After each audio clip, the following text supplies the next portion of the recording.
Insight Quarterly Magazine Issue -30 October to December 2023. Compiled and edited by Justin Phillips, Akanksha Verma. Transcribed and printed by Mitra Jyothi. In collaboration with Radio Udon. Subscription ₹100 yearly. Mitra Jyothi Digital Library. Mitra Jyothi. CA Site No.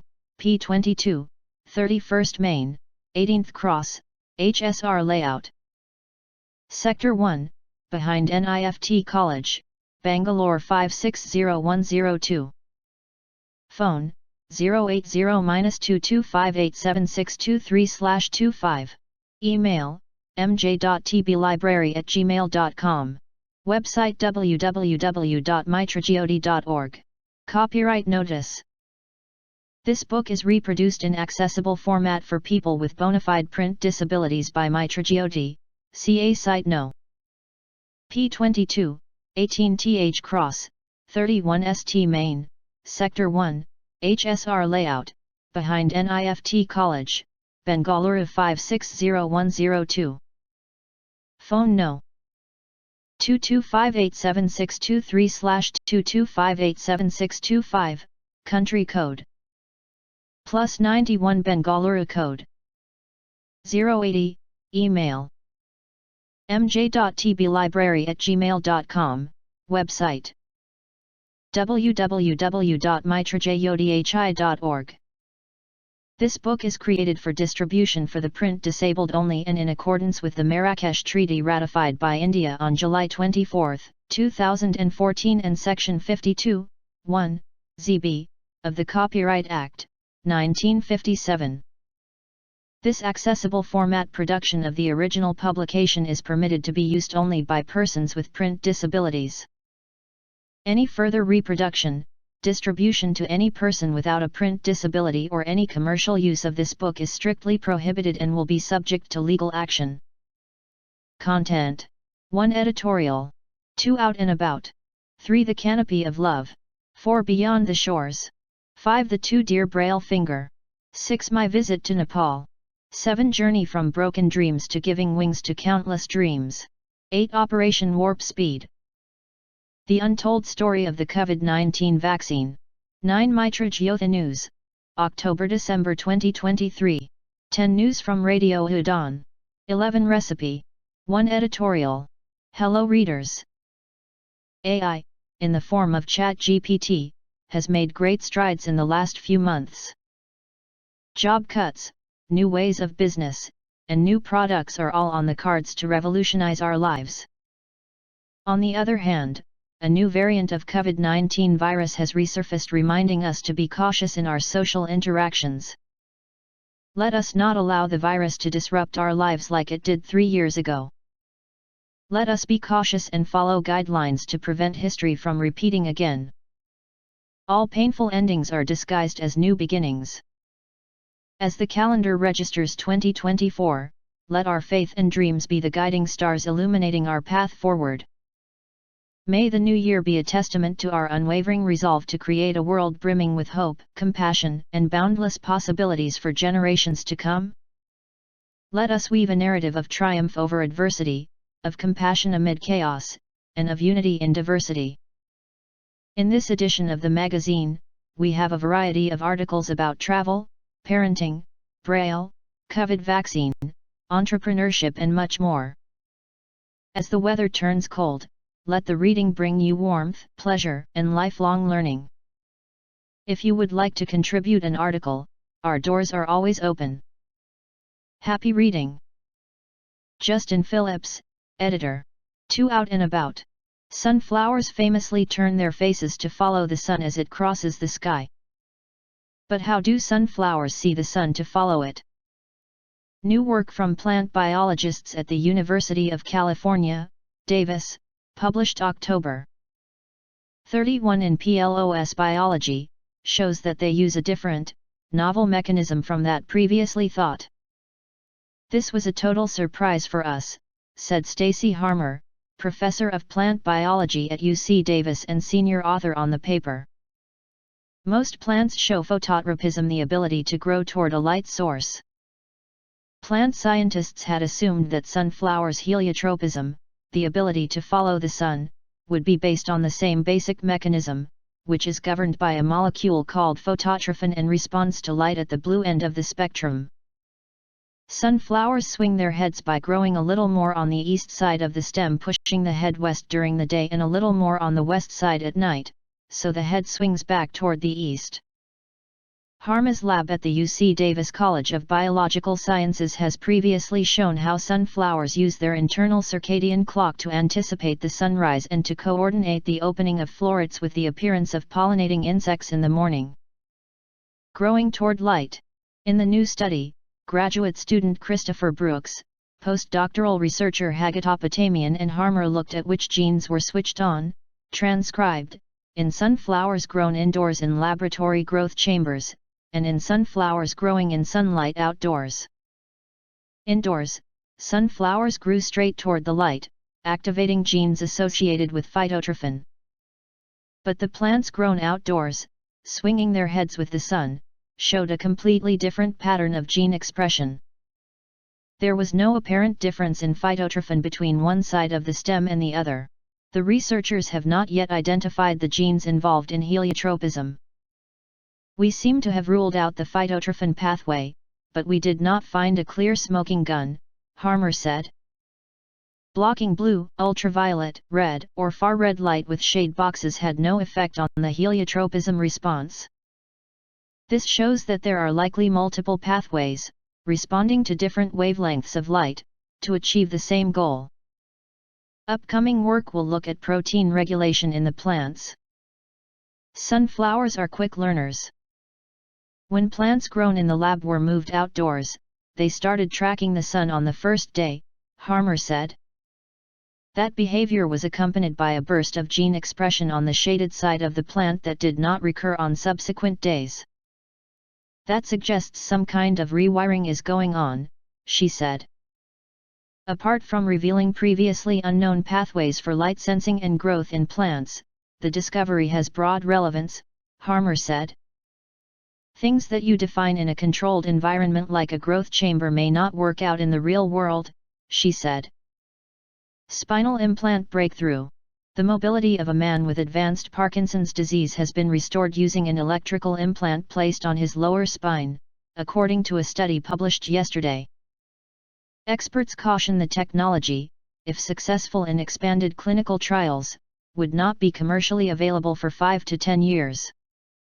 The patient, Marc Gauthier, was diagnosed with Parkinson's over 30 years ago. The disease led to significant mobility issues, where he reported falling up to 6 times a day. 2 years ago, researchers inserted a neuroprosthetic device in his lower spine to send signals to areas of his body showing weakness.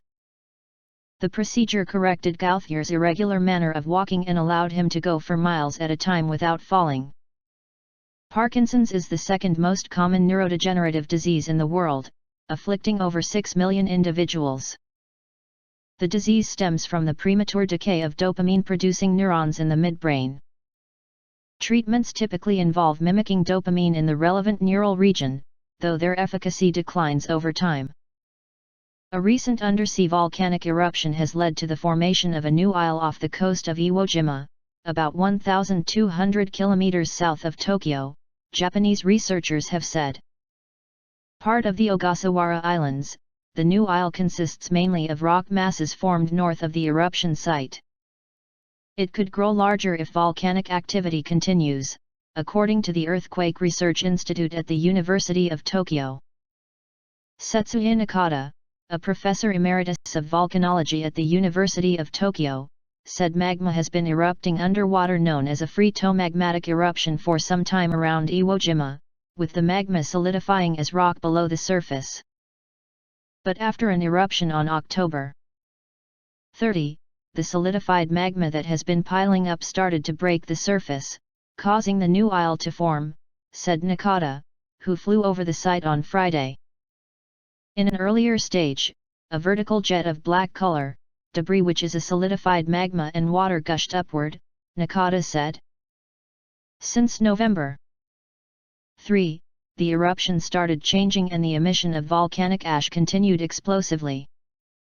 The isle, which consists of piles of pumice, erodes easily. However, as long as the volcanic activity continues, the chance that the isle will remain is high, as lava flow will help protect it, Nakata said. The areas that don't have lava could be scraped away. So if more and more lava comes out, and covers the area, I think that part will remain forever, Nakata said, adding that it remains uncertain whether the eruption will continue. Nakata added that the way the isle emerged resembles how another new island formed in 2013, which eventually merged with Nishinoshima, an island located in the Ogasawara chain.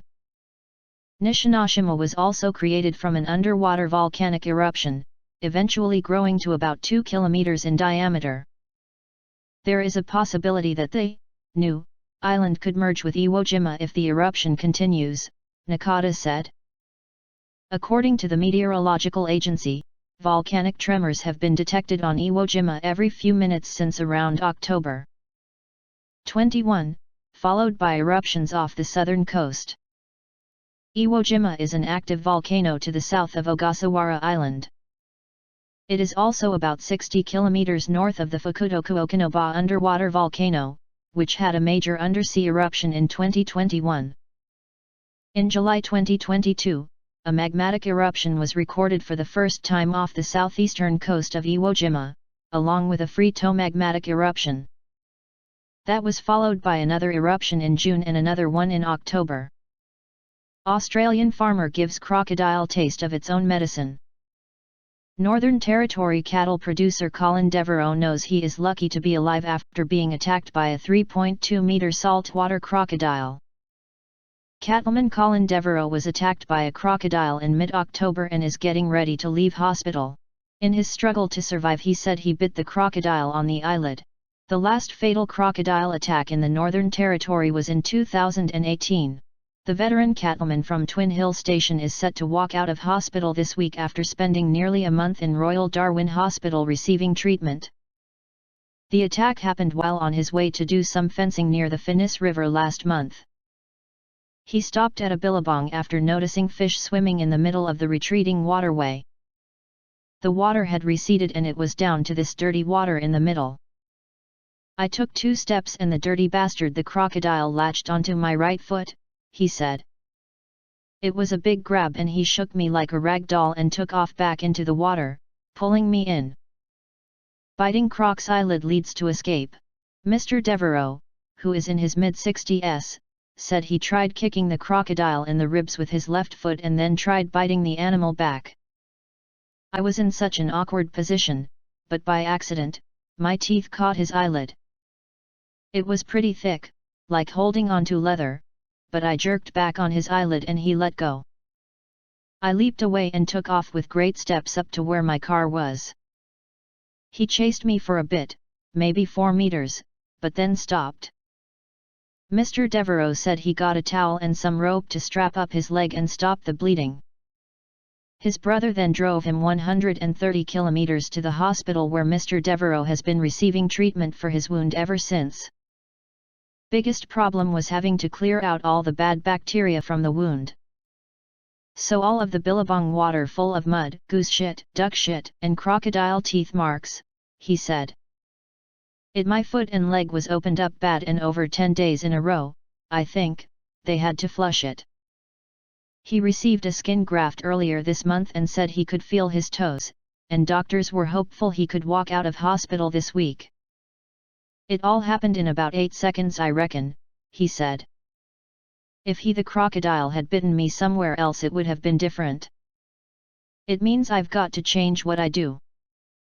I've been walking around that swamp country too long fixing fences and living life, but it's opened my eyes. He said the crocodile which attacked him would not be harming anyone else and had been removed. Transplant breakthrough. Doctors have successfully performed the world's first full eyeball transplant, according to results revealed yesterday. Aaron James, a 46-year-old veteran from Arkansas, suffered a high-voltage electricity injury in 2021, which severely damaged most of his face, left eye, and left arm. James cannot currently see out of the transplanted eye. Experts say it remains to be seen whether vision will be restored. Doctors originally aimed to have James only undergo a face transplant. Eye transplants are typically avoided due to the low chance of restoring vision, the risk of a brain infection, and the rejection of the organ by the body. Because James required similar immune-suppressing medications to prevent his body from rejecting the facial transplants, the eye transplant was considered low risk. 5 months after surgery, blood appears to be flowing to the retina and the organ appears healthy. Doctors are waiting to see whether the transplanted organ's optic nerves grow sufficiently to restore vision. Bubbly bandits. French police recover €600,000 of stolen champagne in high-speed chase. The thieves stole 2 champagne-filled lorries from a Reims-based company, triggering a high-speed pursuit on the A4 motorway towards Paris.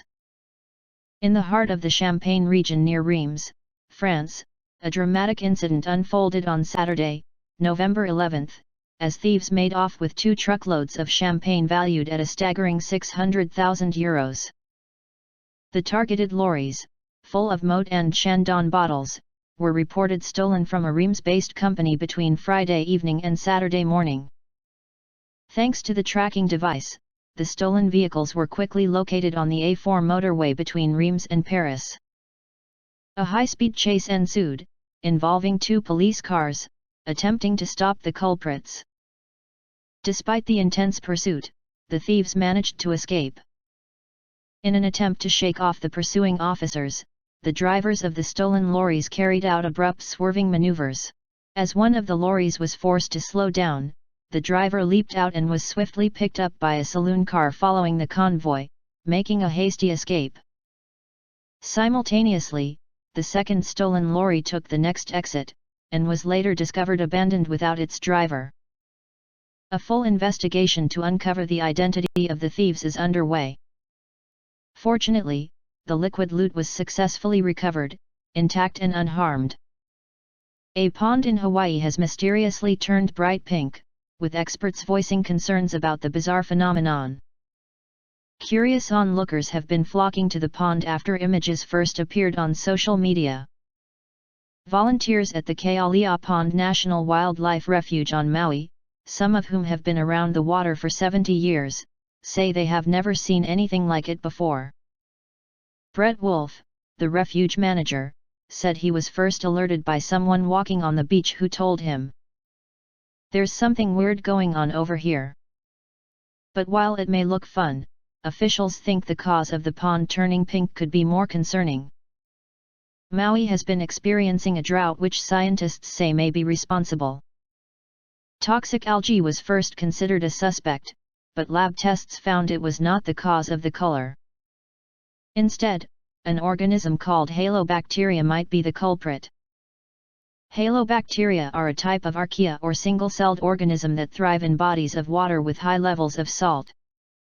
The salinity inside the Kealia Pond outlet area is currently twice the salinity of seawater. However, Mr. Wolf said the pond has previously been through periods of drought and high salinity, and it remains a mystery why the color has changed now. DNA analysis still needs to be done to confirm the source of the transformation. Visitors are being warned not to enter the water or eat any fish caught there while the cause is investigated. The Indian siblings taking the chess world by storm, Ramesh Babu Pragnanandha and his sister, Vaishali, are among the world's best chess players. In the last decade, few have fit the chess prodigy descriptor as well as India's Ramesh Babu Pragnanandha. He was 10 years old when he became the then youngest international master, the second highest title after Grand Master. He became the second youngest Grand Master in 2018, defeated 5-time world champion Magnus Carlsen 3 times in a row in online games, and is only the second Indian after Vishwanathan Anand to make a World Cup final and qualify for the candidates tournament. While all of this unfolded, another chess-playing member of his family diligently awaited her turn, Pragnanandha's sister Vaishali, who is older than him by 4 years. The first in the family to play chess, Vaishali's skill and toil have never been in doubt. She's now ended India's 12-year wait, becoming only the third ever female grandmaster after Konaru Humpy and Harika Dronavalli. It also makes the Chinna siblings the first grandmaster brother-sister pair in history. In November, the 22-year-old Vaishali defeated 3 former women's world champions to win the Women's Grand Swiss tournament and qualify for the Women's Candidates tournament. It's a remarkably successful kinship in chess. The role of sibling rivalry can hardly be overlooked. When Prag became the youngest international master, he crossed my rating for the first time. Suddenly at home, the focus was entirely on him, Vaishali told BBC. It upset me.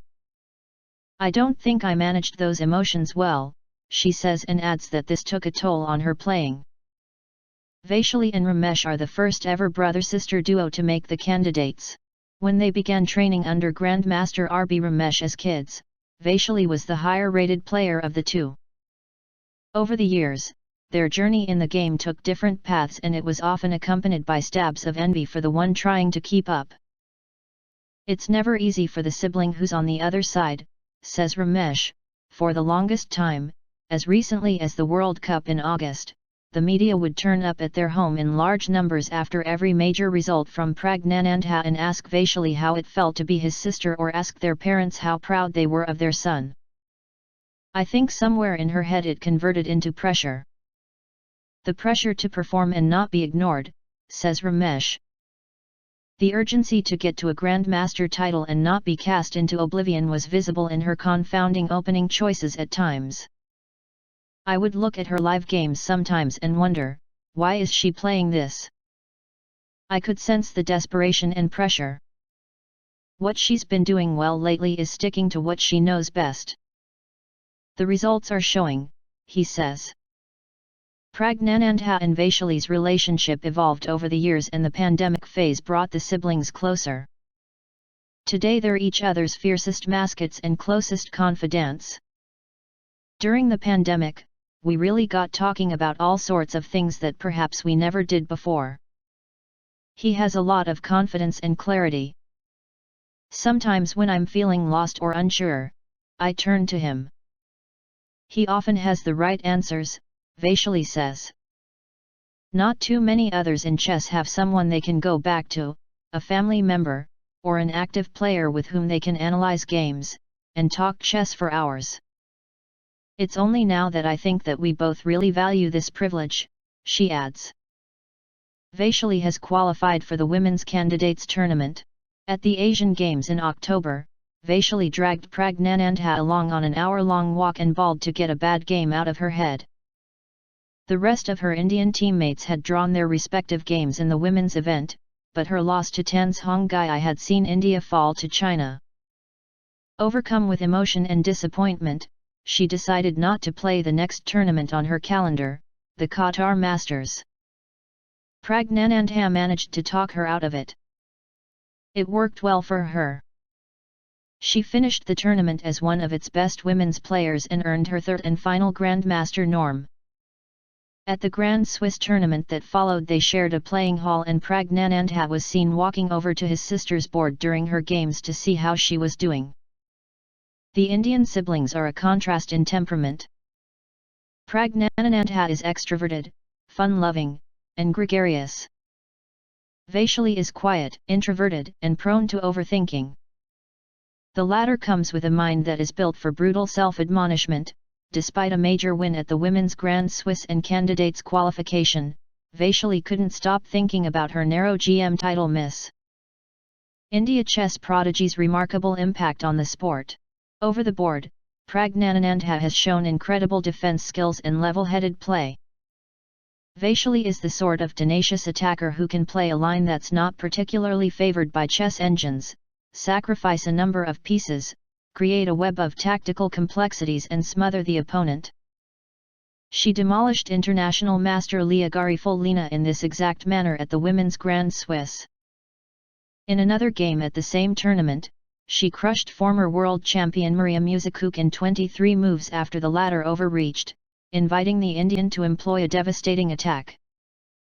Vaishali's sheer dominance at the tournament, scorching all in her path, was the loudest statement of her arrival.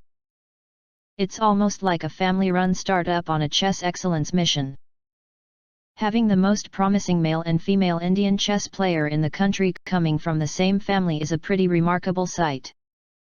Father Ramesh Babu handles the logistics and travel planning, and Mother Nagalakshmi is the sergeant on eternal vigil who accompanies both children through long tournaments around the world.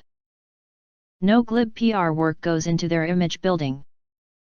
Vaishali usually manages both their social media accounts, and Pragnanandha often seeks her out for help with responding to emails. It's almost like a family-run startup on a chess excellence mission. In 2012, Vaishali and Pragnanandha won the nationals and qualified for the Asian Youth Championships in Hikkaduwa, Sri Lanka. Back then the primary concern for the family was shoring up the money to meet travel expenses for three. They managed to stitch together the funds and both returned champions, Vaishali in the under-12 girls, and Pragnanandha in the under-8 boys. We have grown up winning age group tournaments together. Recently, we won the same medals at the Olympiad and Asian Games. Now we're headed to the biggest tournament of our lives together. Theirs is the kind of rare, rousing story that chess fans and writers wait to watch and write about, and has everyone else curiously invested in this pair of siblings who are overhauling records, and browbeating opposition while sneaking smiles at each other. The passenger said he hadn't slept for 3 days and couldn't remember how he boarded the flight in Copenhagen with no passport or ticket. The FBI is investigating a bizarre incident in which a Russian man flew from Europe to Los Angeles without a passport, visa, or even a plane ticket. How exactly it happened remains a mystery, as the man claimed to be confused and couldn't remember getting on the plane or how he was able to get past security and board the flight without documents. The federal complaint filed in Los Angeles charges Sergei Vladimirovich Oct-Dec with being a stowaway on an aircraft. The FBI says Oct-Dec landed at LAX on November 4 on a Scandinavian Airlines flight from Copenhagen. When he showed up at the Los Angeles customs checkpoint, he had no passport or visa, and was not listed as a passenger on the flight manifest. He initially claimed he left his passport on the plane, but it could not be found. Authorities later searched his belongings and found Russian and Israeli identification cards. He is believed to be Russian, as he said he had worked as an economist in Russia and was provided with a Russian translator during his interview. The flight's crew noted unusual behavior during the flight. Oct-Dec wandered around the plane and kept changing his seats. He also asked for 2 meals during meal service and at one point tried to eat some chocolate that actually belonged to the cabin crew.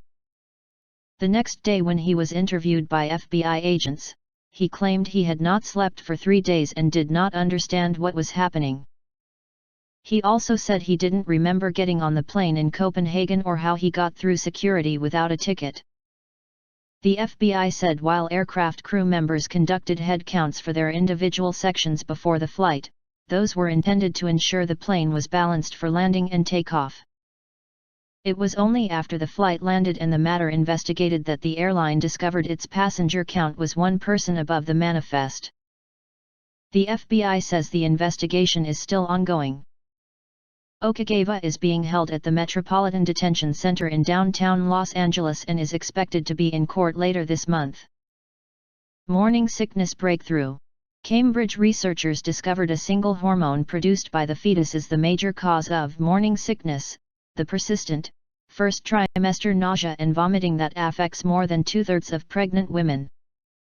The breakthrough is expected to help prevent the condition as well as hyperemesis gravidarum, the severe form of the condition which often leads to weight loss, dehydration, and miscarriage. The GDF15 protein, produced by various cells throughout the body, signals cellular stress and sends a message to the brain to reduce food intake. Researchers have known that GDF15 prompts pregnancy nausea, but it wasn't clear whether the mother or the fetus was the source. The study tracked the increased GDF15 to the placenta and fetus for the first time. The research also showed a woman's previous exposure to the hormone determined her response during pregnancy. Participants with a type of blood disorder that elevated their GDF15 levels had few symptoms, while women with prepregnancy deficiencies in the hormone typically had severe reactions. The findings are expected to lead to further clinical trials.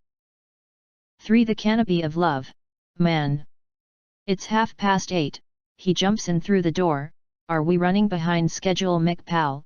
He turns to the chubby, rosy teddy on the tabletop. Is she in bed already?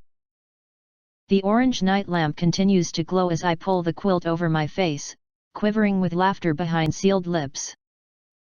14-year-old Nishu is home and yes, playtime's over.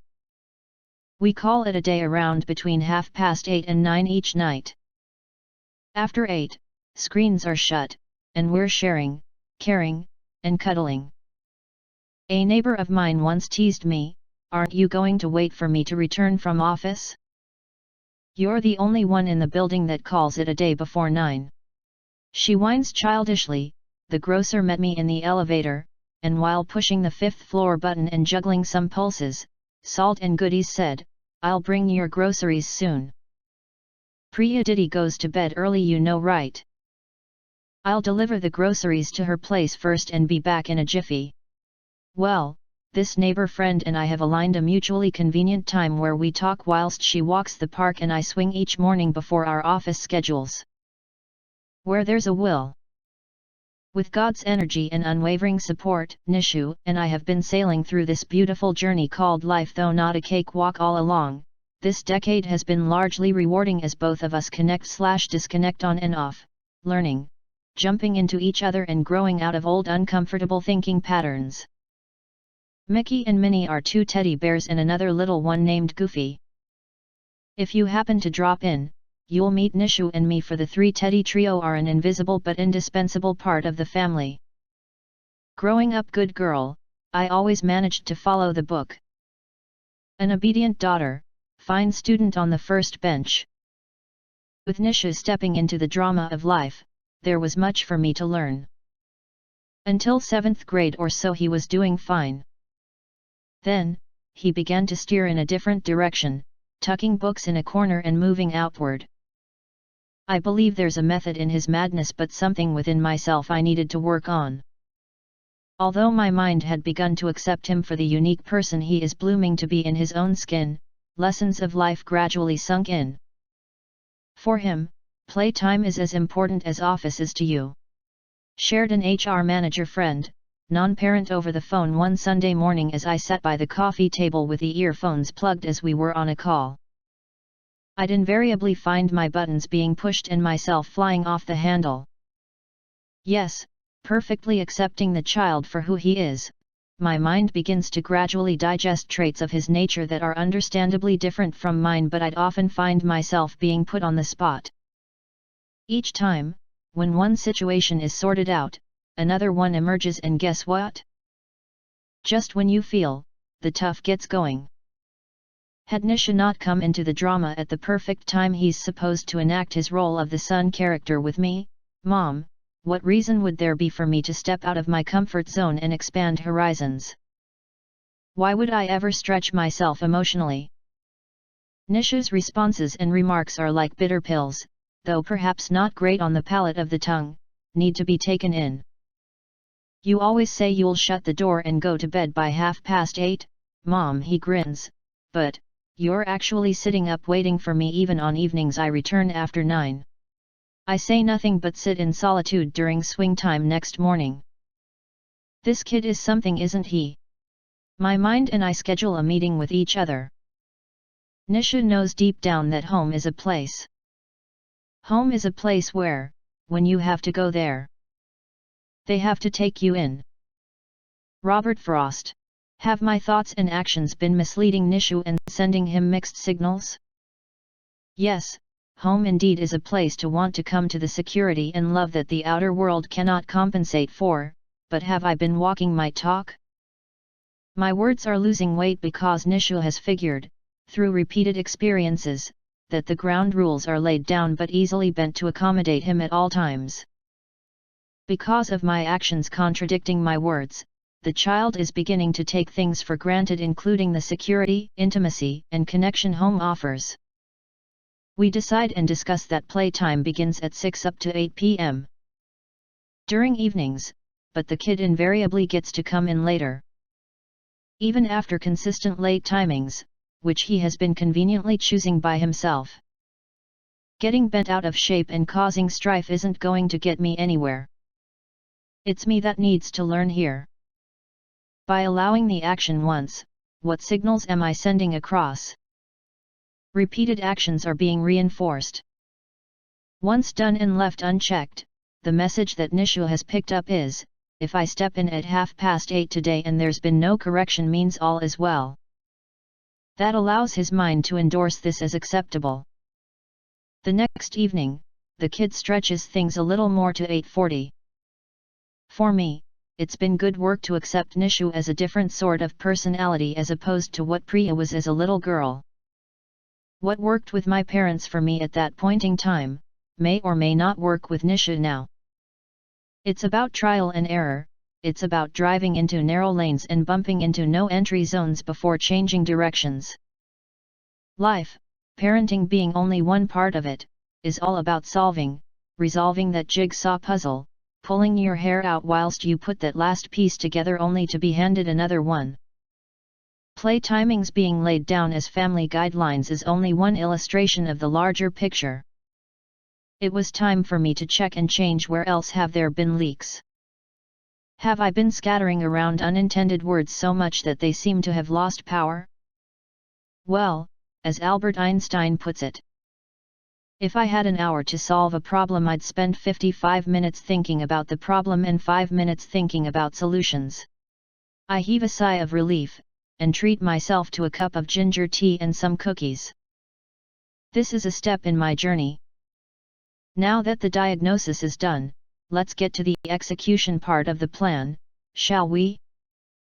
Mind and I put all the cards on the table. This is about nipping things in the bud.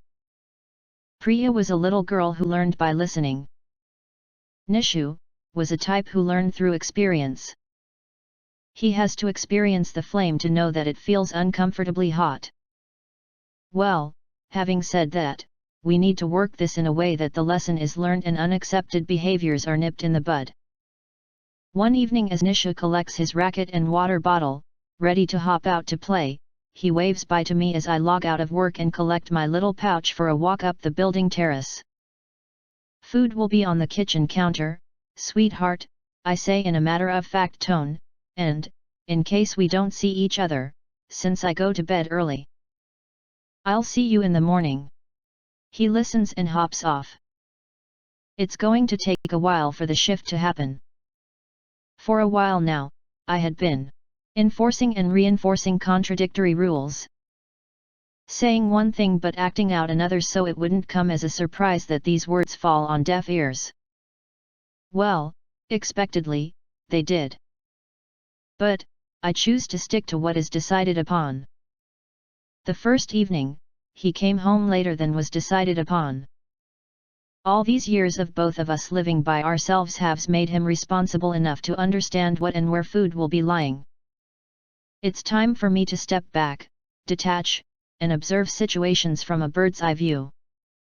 Until I let go, his growth will be restricted. The next morning, the tall chap comes and perches himself on my lap as I sign out of the Zoom meditation class. He puts his arms around me and says good morning. Cautious, I smile too, but don't count my chickens before they're hatched. It takes 24 to 48 hours, perhaps more, for the injection to work. The next evening, it's time to step out for play. Nishu waves the racket again. Last evening was one evening. I don't think you'll sleep before your little one comes home, he grins. Love is about detachment and strength. Unconditional love is not about being so attached that my head is in the clouds. Love is about striking the delicate balance between law and love. There are people in life that I certainly love, but there's time when I want to draw the line. I accept and love you for who you are, but this is as far as it goes with me. When twins born together are physically left attached, beyond a certain point of time, the togetherness becomes a burden to carry and restricts emotional oxygen to the soul. This is what spirituality teaches me. I know when to love and I understand when to step aside and watch. The second evening too, Nishu left writing on his belief that mom will wait up for me, that things and people will wait, accommodate me for whatever I desire. Well, I chose to stand by what my mind and I had agreed upon. Nishu and I met the next morning with him sound asleep like an angel amidst Mickey and Minnie Mouse and poor Goofy fallen to the floor beside the bed. "Good morning, Goofy," I announce, acting out my part. "Did Nishu and the two guys happen to inadvertently knock you off the bed last night?" I walk toward the window, draw open the curtains to let in the sun. The leaves of the money plant outside the window smile up at me. Nishu jumps up and rubs his eyes. It's taken more than a few days for the idea to sink in. He understands now that if I want to cuddle up and share my day with mum, I've got to be home in time. This A and B whole square formula has worked here, which is no guarantee that I can rest on my laurels.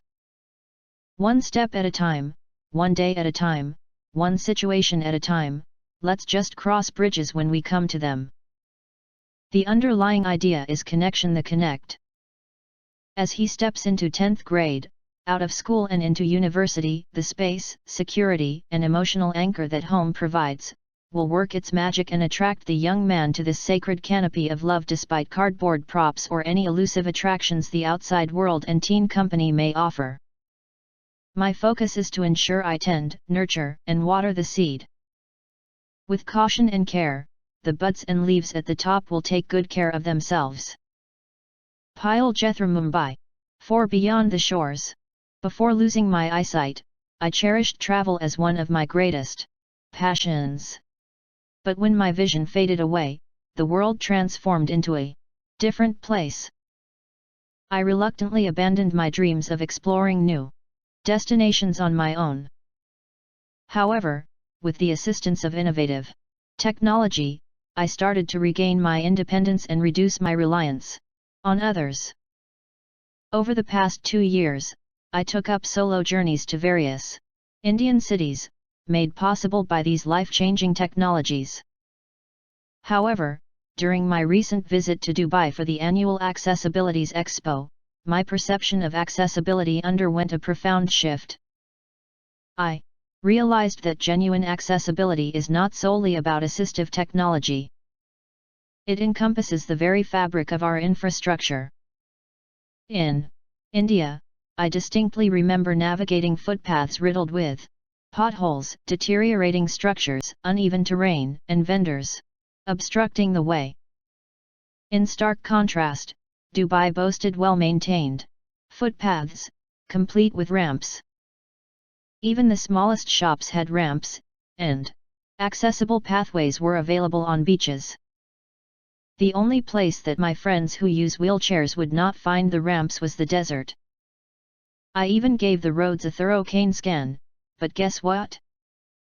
Not a single pothole wanted to play hide and seek with me.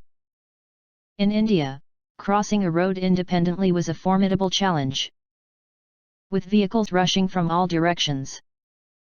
In Dubai, whether it was a luxury car or a modest vehicle, drivers uniformly stopped at pedestrian crossings. They even had a button system on the main roads that, when pressed, displayed a green signal for pedestrians to cross safely. I indeed felt like a VIP, well, not a visually impaired person, but a very important person whenever I crossed those roads. Taking an elevator in India could be an uncertain endeavor at best. For someone with vision impairment, it could be a frustrating experience as one is not sure if they have reached the floor they are meant to reach. Only a few places such as airports and select corporate buildings had elevators with audio feedback. In Dubai, even the smallest elevator incorporated this feature, making it easy for me to ascertain my location. Beyond the remarkable infrastructure, what truly set Dubai apart was the awareness and sensitivity of its people. They knew how to interact with someone with a visual impairment, yielding the right of way and patiently waiting for me to pass. In contrast, back in my home country, people often seemed oblivious, hurdling over or inadvertently obstructing my path as if I was some kind of video game monster and They had to get to their destination before me. Some may argue Dubai's status as a developed city, and I don't contest that fact. Nonetheless, is it unreasonable to hope for a similar transformation in my own country?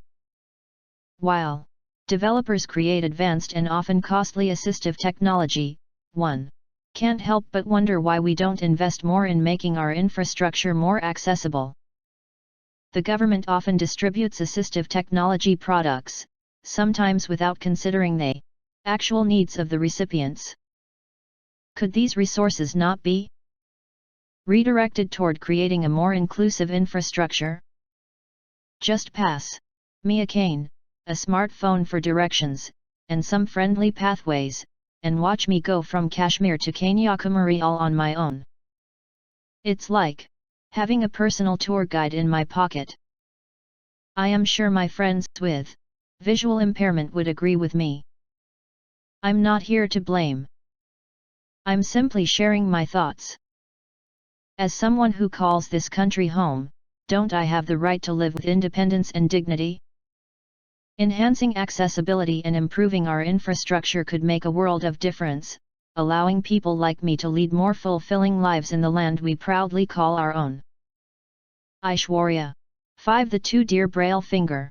Don't people love to discourse about the things of their choice? Any objects, thoughts, and experiences of human behavior, public attitude or any concept formulated and founded on individual or public perception.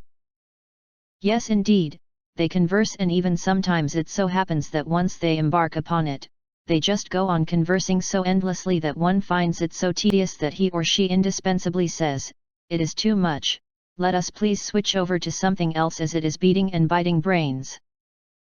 I wouldn't let that shark chew or munch the brains of the esteemed readers, as I would very briefly discourse about a little but very precious thing of my choice. Ah! How precious!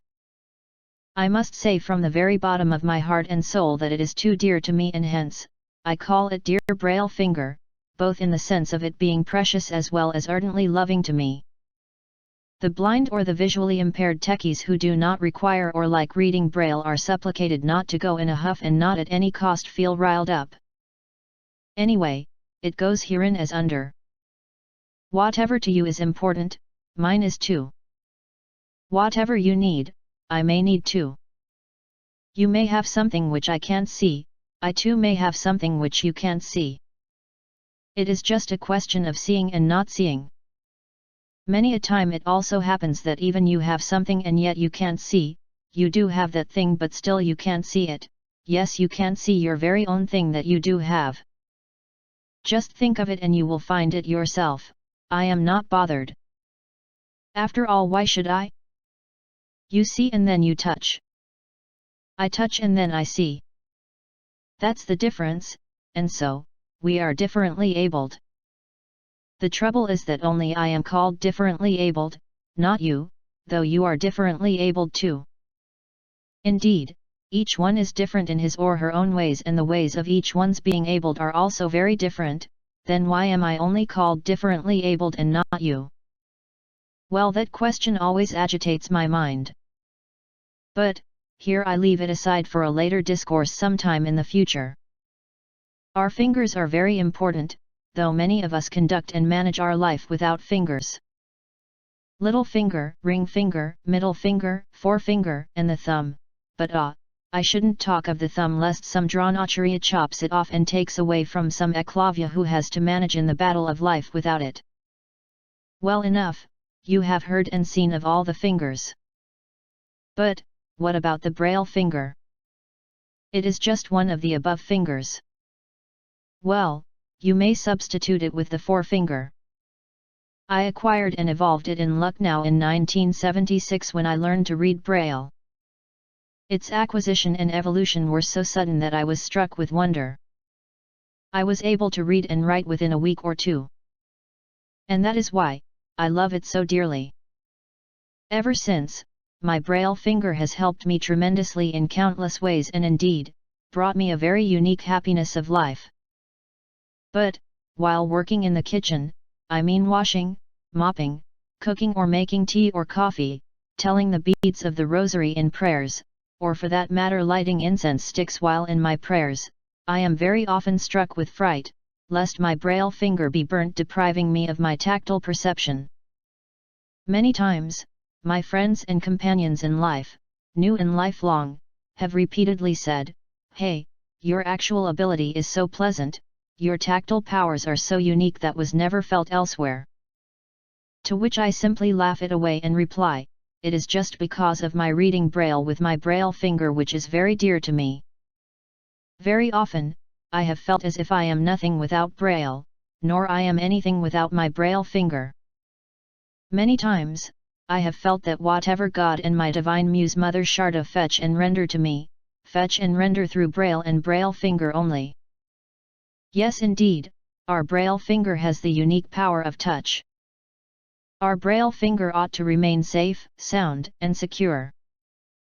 Not only that it enables us to perceive the world through Braille, but it brings an immense and unique delight too. If anyone desires to test, permit me to touch and you will feel the blissful pleasure of being touched, and I am sure and certain that you would give it the name or title Sparsh Sukh of the too dear Braille finger. Drive MP Yadav 6. My visit to Nepal. My first tour outside the country was to visit Nepal. Usually, I go with my family. This time, however, I went on a tourist package. Our trip started on April 8, 2023. We boarded a flight from Bangalore to Kashi in the morning at 6:30 am and reached Kashi around 9 am. Had breakfast and rested, as we had got up early in the morning at 2 am. After lunch, we visited Prahalad Ghat, where we took a Ganga river bath, Kalabhairav Temple, Kashi Vishwanath Temple, Annapurneswari Temple, Vishalakshi Temple, and the Modi Corridor. Later, we went to our rooms and rested for the day. On 9th we were supposed to start around 8 am but were delayed as the bus came late. We left Kashi after 10 am and travelled to Gorakhpur. We visited the Gurunath Mat. Yogi Adityanath visits this temple twice a week and performs puja even now. This is the first time I heard about Gurunathji. The temple is very nice and big. One can spend at least half a day exploring. It is also a very nice place to meditate. In this temple you can see not only Hindu gods but also all Gurus' idols in the premises. It includes large meditation halls and dining halls. Could not get much time to spend here. I felt very bad. Brief history. Gurunath Gorakhnath was a Hindu yogi saint who was the influential founder of the Nath Hindu monastic movement in India. Gorakhnath, also known as Gorakhsanath, is considered one of the two notable disciples of Matsyendranath. His followers, found all over India, are called yogis, Gorakhnathi, Darshani, or Kanfata. He was one of 9 saints also known as Navnath and is widely popular in Maharashtra. Mythologies describe him as more than a human teacher and someone outside the laws of time who appeared on earth in different ages. Historians state Gorakhnath lived sometime during the first half of the 2nd millennium CE, but they disagree on which century. Estimates based on archaeology and text range from Briggs' 15th to 12th century. He did not emphasize a specific metaphysical theory or a particular truth but emphasized that the search for truth and the spiritual life is a valuable and normal goal of man. Gorakhnath championed yoga, spiritual discipline, and an ethical life of self-determination to reach samadhi and one's own spiritual truths. His ideas and yogis have been highly popular in rural India, with monasteries and temples dedicated to him found in many states of India, particularly in the eponymous city of Gorakhpur. Our travel took us towards Sonali, the border between India and Nepal. Before 9 p.m., one must cross the border or else, one has to wait till the following morning. There were not many formalities. We entered Sonali in Nepal around 10 am where our mobiles stopped working. After reaching the hotel we got free Wi-Fi. On 10th, our group visited Lumbini, the birthplace of Gautam Buddha. A stone marks the place of his birth. We paid our respects here. The place was very calm. In that area were located monasteries and a Buddha stupa surrounded by beautiful lotus flowers. The places are closed from 2 p.m. to 2 p.m. After lunch, we went to Bhairavi Airport and flew to Kathmandu. The flight was delayed and we touched down at Kathmandu around 5 p.m. Bhairavi to Kathmandu flying time is only 25 minutes. By road, however, the journey would have taken 12 to 14 hours. Roads in Nepal are generally not good. By the time we reached our hotel, it was 6:30 p.m. Our hotel was opposite the Pashupatinath temple, but we could not go for darshan. The temple closes at 7 p.m. On 11th morning at 7 a.m., we went to the Pashupatinath temple. After Rudraparayan we went for darshan. Up to 9:30 a.m., one can have darshan from one door. After that, 4 silver doors will open facilitating a darshan of Pashupatinath's 4 faces. The temple, near the Bagmati river, is currently the largest temple in the world. This temple was classified as a World Heritage Site in 1979. This extensive Hindu temple precinct is a sprawling collection of temples, ashrams, images, and inscriptions raised over the centuries along the banks of the sacred Bagmati River, and is one of 7 monument groups in UNESCO's designation of Kathmandu Valley. It is built on an area of 246 hectares and includes 518 mini-temples and a main pagoda house. The temple is one of the Paadal Petrasthalams on the continent. Over time, many more temples have been erected around the 2-storied temple, including the Vaishnava temple complex with a Rama temple from the 14th century and the Guhyeshwari temple mentioned in an 11th century manuscript. This main temple is built in the Nepali pagoda style of architecture. The 2-level roofs are of copper with gold covering. The temple rests on a square base platform with a height of 2 m 7 cm from base to pinnacle. It has 4 main doors, all covered with silver sheets. This temple has a gold pinnacle, peak. Inside are 2 garbhagriha. The inner garbhagriha or sanctum sanctorum is where the idol is placed, and the outer sanctum is an open corridor-like space. The deity or the main idol is a stone Mahalingam with a silver yoni base bound with a silver serpent. It is 1 meter high and faces in 4 directions, which represent various aspects of Shiva. Sadhyahata, also known as Barun, Vamadeva, also known as Ardhanarshwara, Tatpurusha, Aghara, and Ishana, imaginative. Each face has tiny protruding hands holding Rudraksha Mala in the right hand and a Kamandalu in the other. Unlike other Shiva lingams in India and Nepal, this lingam is always dressed in its golden vastram except during Abhisheka, so pouring milk and Gangajal is only possible during the ritual through the main priests. The inner sanctum where the lingam is placed has 4 entrances: east, west, north, south. From 9:30 a.m. to 1:30 p.m., devotees can worship from all 4 doors. Only 4 priests can touch the idol.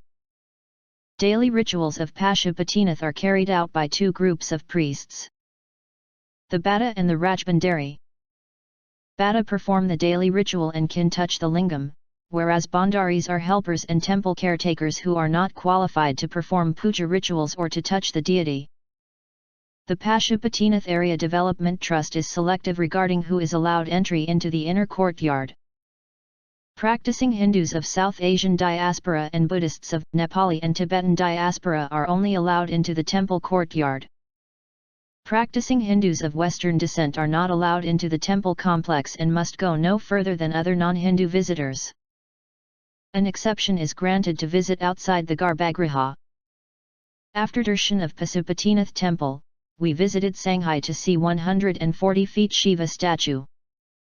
Nice place to take photos. After that visited Dholeswar Mahadev, head part of Kedaranath. A folk legend about Panch Kedar relates to the Pandavas, the heroes of the Hindu epic Mahabharata. The Pandavas defeated and slayed their cousins the Kauravas in the epic Kurukshetra war. They wished to atone for the sins of committing fratricide, Gotrahatya, and Brahmanahatya, killing of Brahmins the priest class, during the war. Thus, they handed over the reins of their kingdom to their kin and left in search of Lord Shiva and to seek his blessings. First, they went to the holy city of Varanasi, Kashi, believed to be Shiva's favorite city and known for its Kashi Vishwanath temple. But, Shiva wanted to avoid them as he was deeply incensed by the death and dishonesty at the Kurukshetra war and was, therefore, insensitive to Pandava's prayers. Therefore, he assumed the form of a bull, Nandi, and hid in the Garhwal region.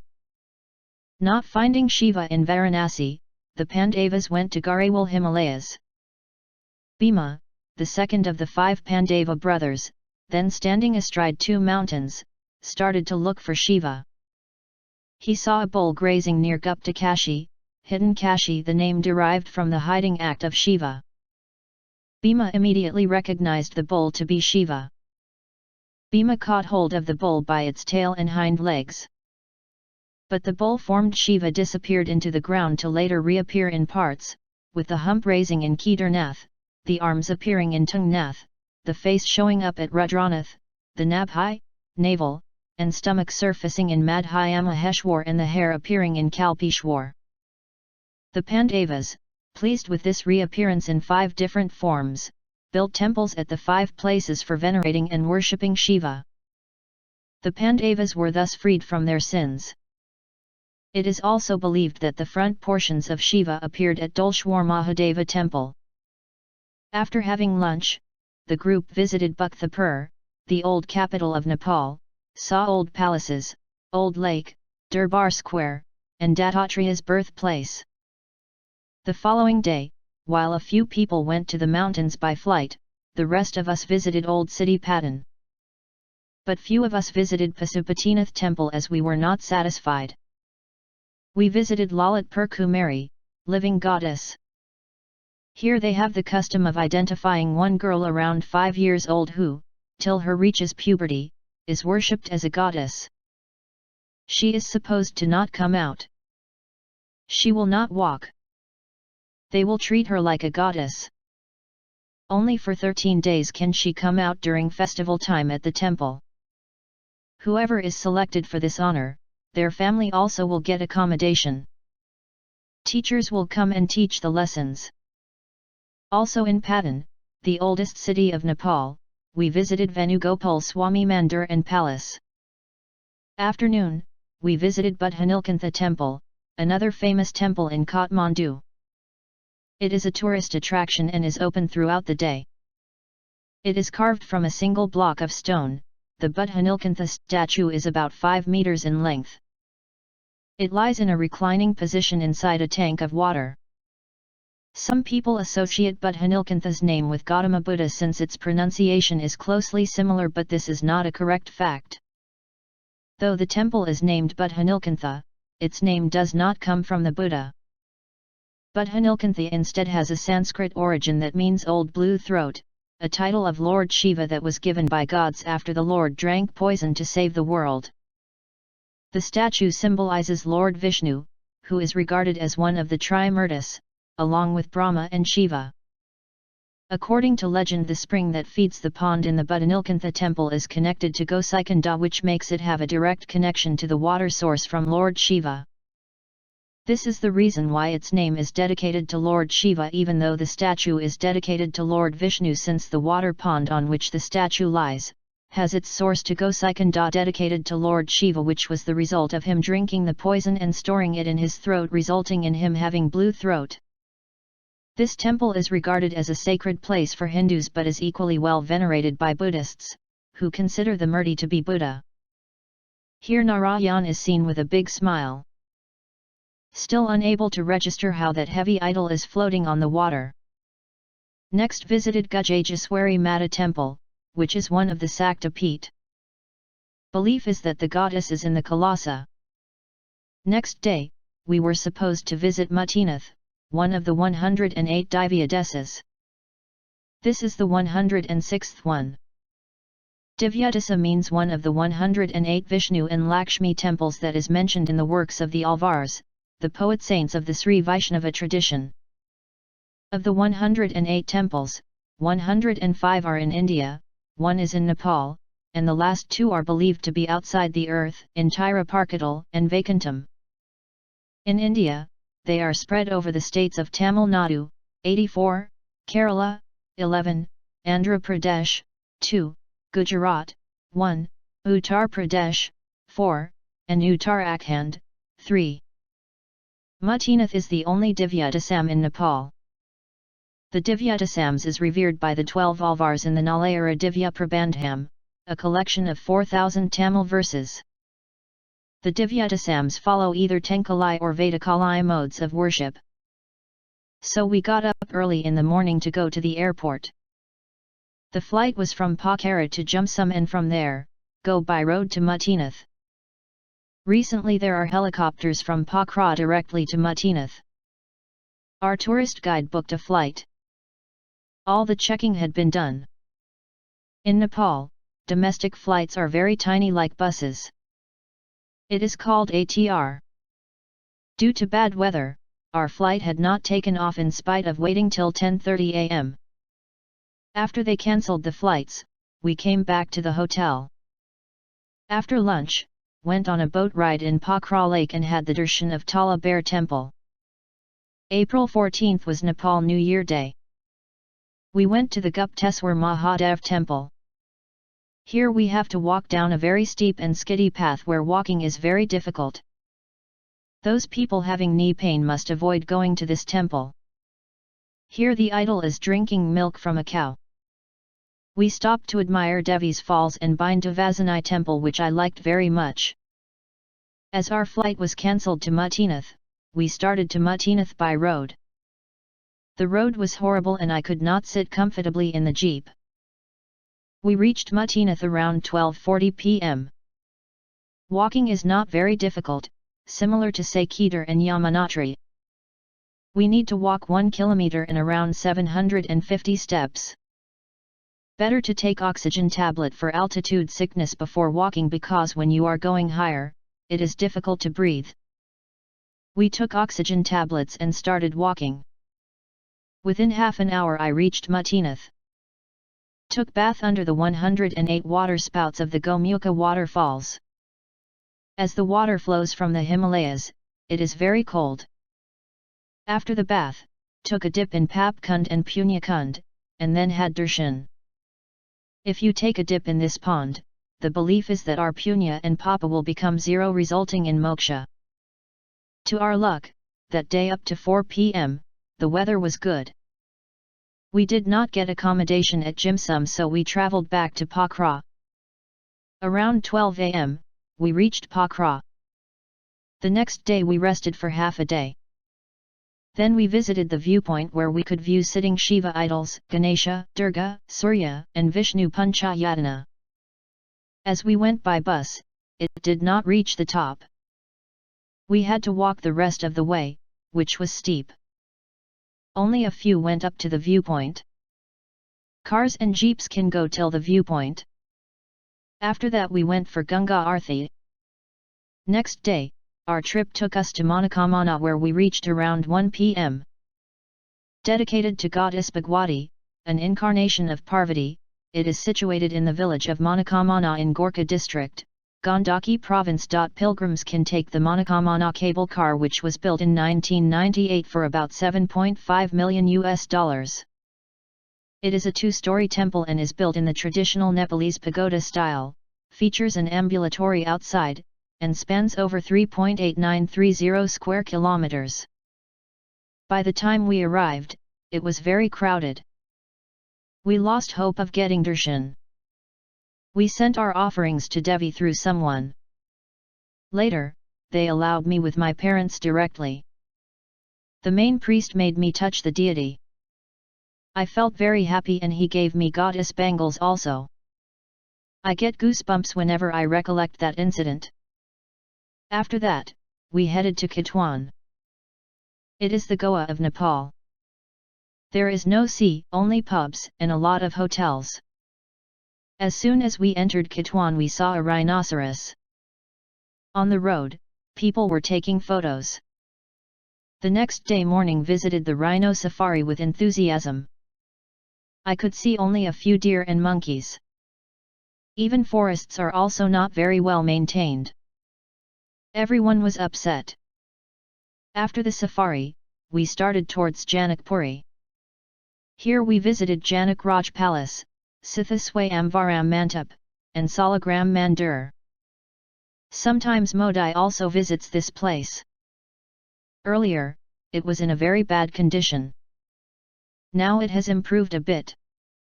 Here 24/7 chanting will be happening. Last day, early in the morning, our destination led us towards Sitamarhi in Bihar. Entering India, we visited Sitama's birthplace, both real and replicas. Here also chanting was happening. After breakfast, we travelled to Patna.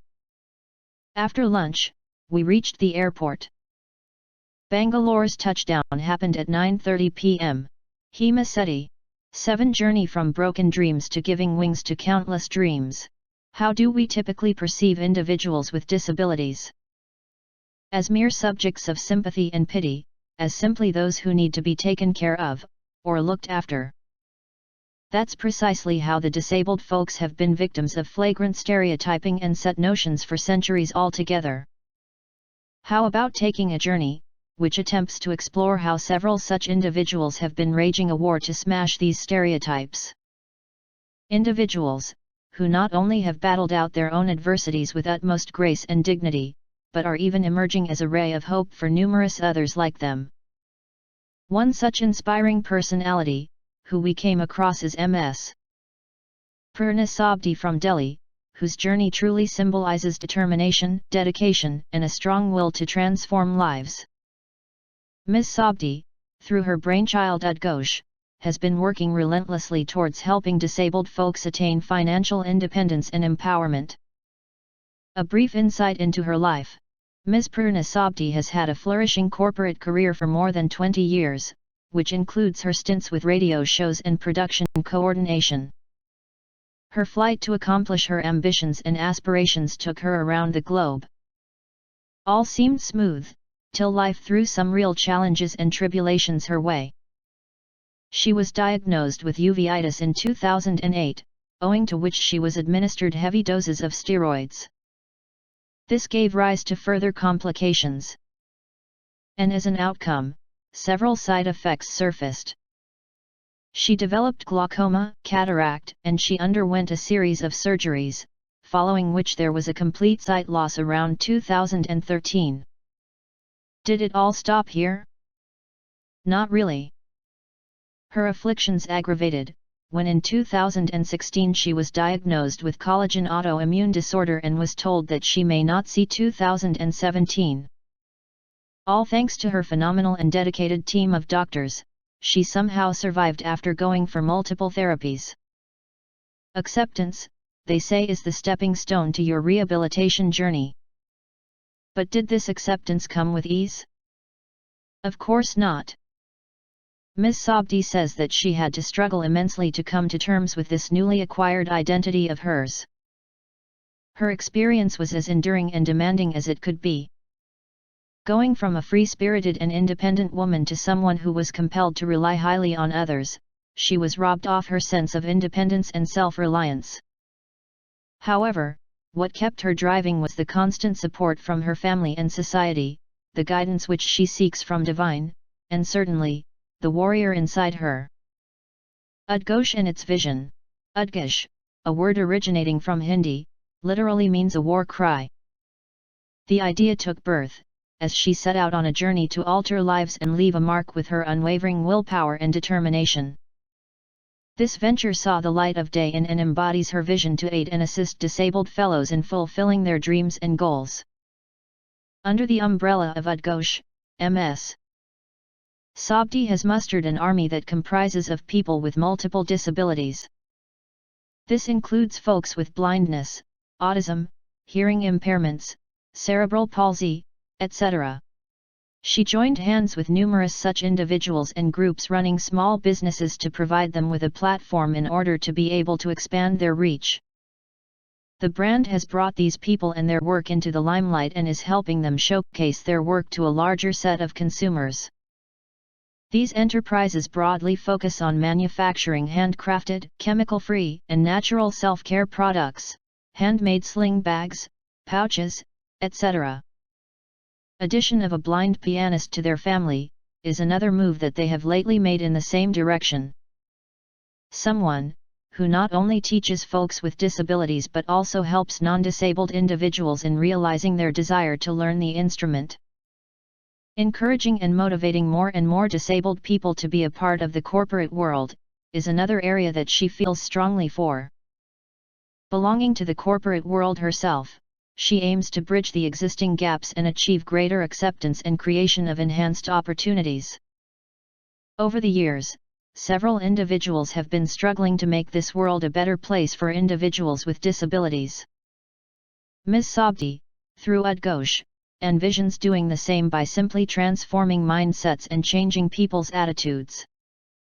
If you want to support this social cause, please contact.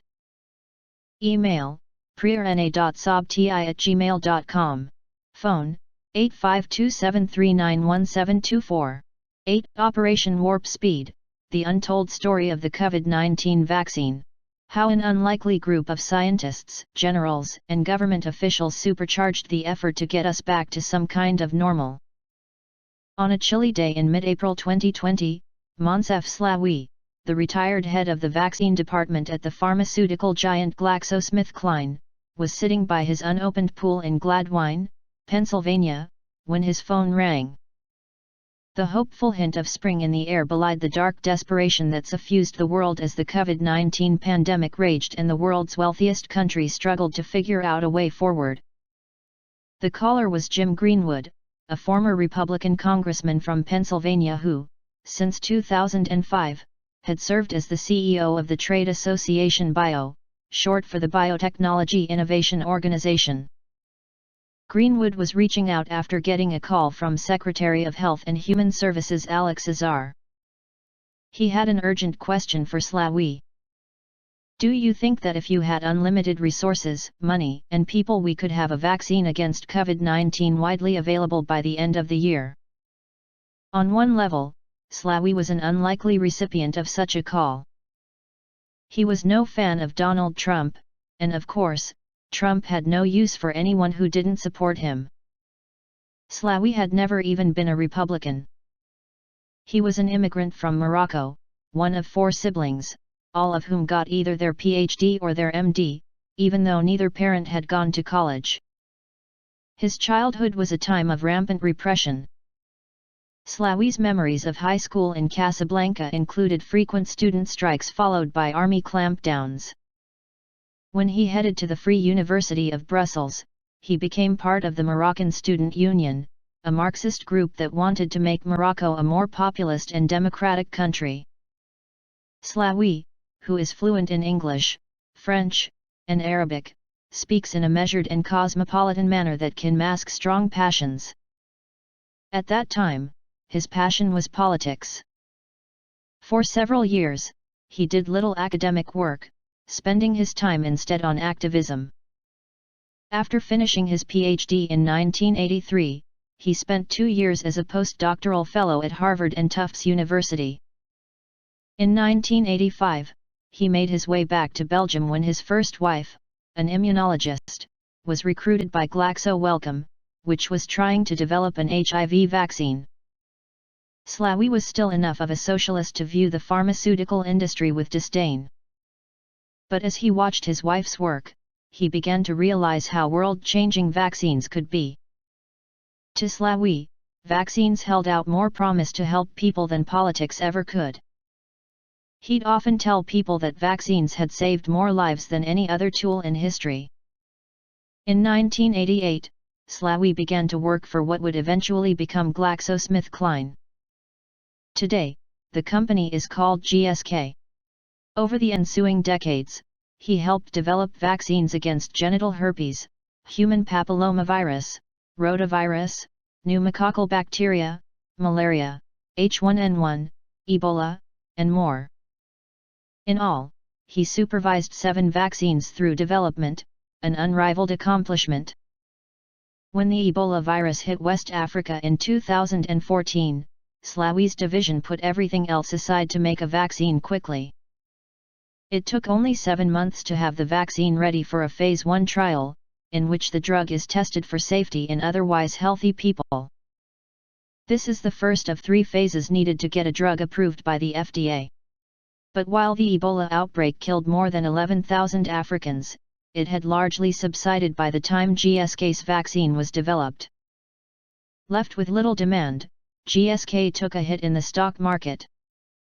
And the government officials who had been so adamant about the need to develop the vaccine suddenly had more important things to do. Everybody who was talking to us every day, all the governments who were saying, "Where are you? How can we help you?" just turned around and looked the other way, Slawi says. Slawi realized that the world needed a way to support the development and manufacture of vaccines that didn't depend on publicly traded companies trying to maximize shareholder value. So Slawi got GSK to agree to help create a non-profit division called the Biopreparedness Organization, or BPO. Its purpose was to design vaccines that could prevent pandemics and, just as important, to build a strong vaccine manufacturing capacity. Vaccine manufacturing is incredibly complex, particularly when done at large scale. To that end, Slawi even persuaded GSK to buy an empty plant in Maryland. Unfortunately, one of these days, one of these agents is going to be global and very lethal. It's going to be catastrophic, Slawi told CNBC in 2016. So we have to have a longer-term commitment and solutions that governments and a long-term institution should drive and fund. GSK had always assumed that the government would help fund the BPO. But it turned out that the Obama administration wasn't interested. The Bill and Melinda Gates Foundation also passed. It never went anywhere. When Slawi retired from GSK, he started dabbling as a venture capitalist while also joining a number of company boards. One of those boards was Moderna's. What Slawi calls his aha moment came in the fall of 2019, when Moderna reported the results of a phase 1 clinical trial for a vaccine against cytomegalovirus, a common virus that can cause severe problems for people with weakened immune systems. After the phase 1 trial, he knew mRNA would work. By the time Greenwood asked Slawi whether a coronavirus vaccine could be produced by the end of the year, he was convinced that mRNA might make it possible. A few weeks after Greenwood's call, Slawi got an email from Robert Kadlec, the Assistant Secretary of HHS who was trying to help manage the Trump administration's early response to the pandemic. Kadlec invited Slawi to come for an interview. When Slawi had his job interview on May 11, he minced no words. "All I want to do is make a vaccine that helps our country and the world," he said. "I'm not going to be afraid to break things. I have no political ambition." If he had to hold meetings just to placate people, he was out. And if there was any political interference, he would resign on the spot. The other 5 candidates all expressed doubt about having a vaccine by the end of 2020. Slawi alone said he could do it. He got the job. He resigned from Moderna's board and sold all his stock in the company, knowing that he was likely forfeiting a fortune. He also decided he wouldn't take a paycheck for overseeing the project. 3 days later, when Trump unveiled Operation Warp Speed in the Rose Garden, Slawi thought to himself, "There's nowhere to hide." Greenwood's call to Slawi marked a pivotal moment in the U.S. effort to subdue the pandemic. After months of government and industry being at odds, with Trump even tweeting out criticism of companies like General Motors and 3M that were trying to help, the two forces finally joined together. Pharmaceutical and biotech companies raced to develop a COVID-19 vaccine. The companies that developed vaccines were aided by the federal initiative Slawi would soon head.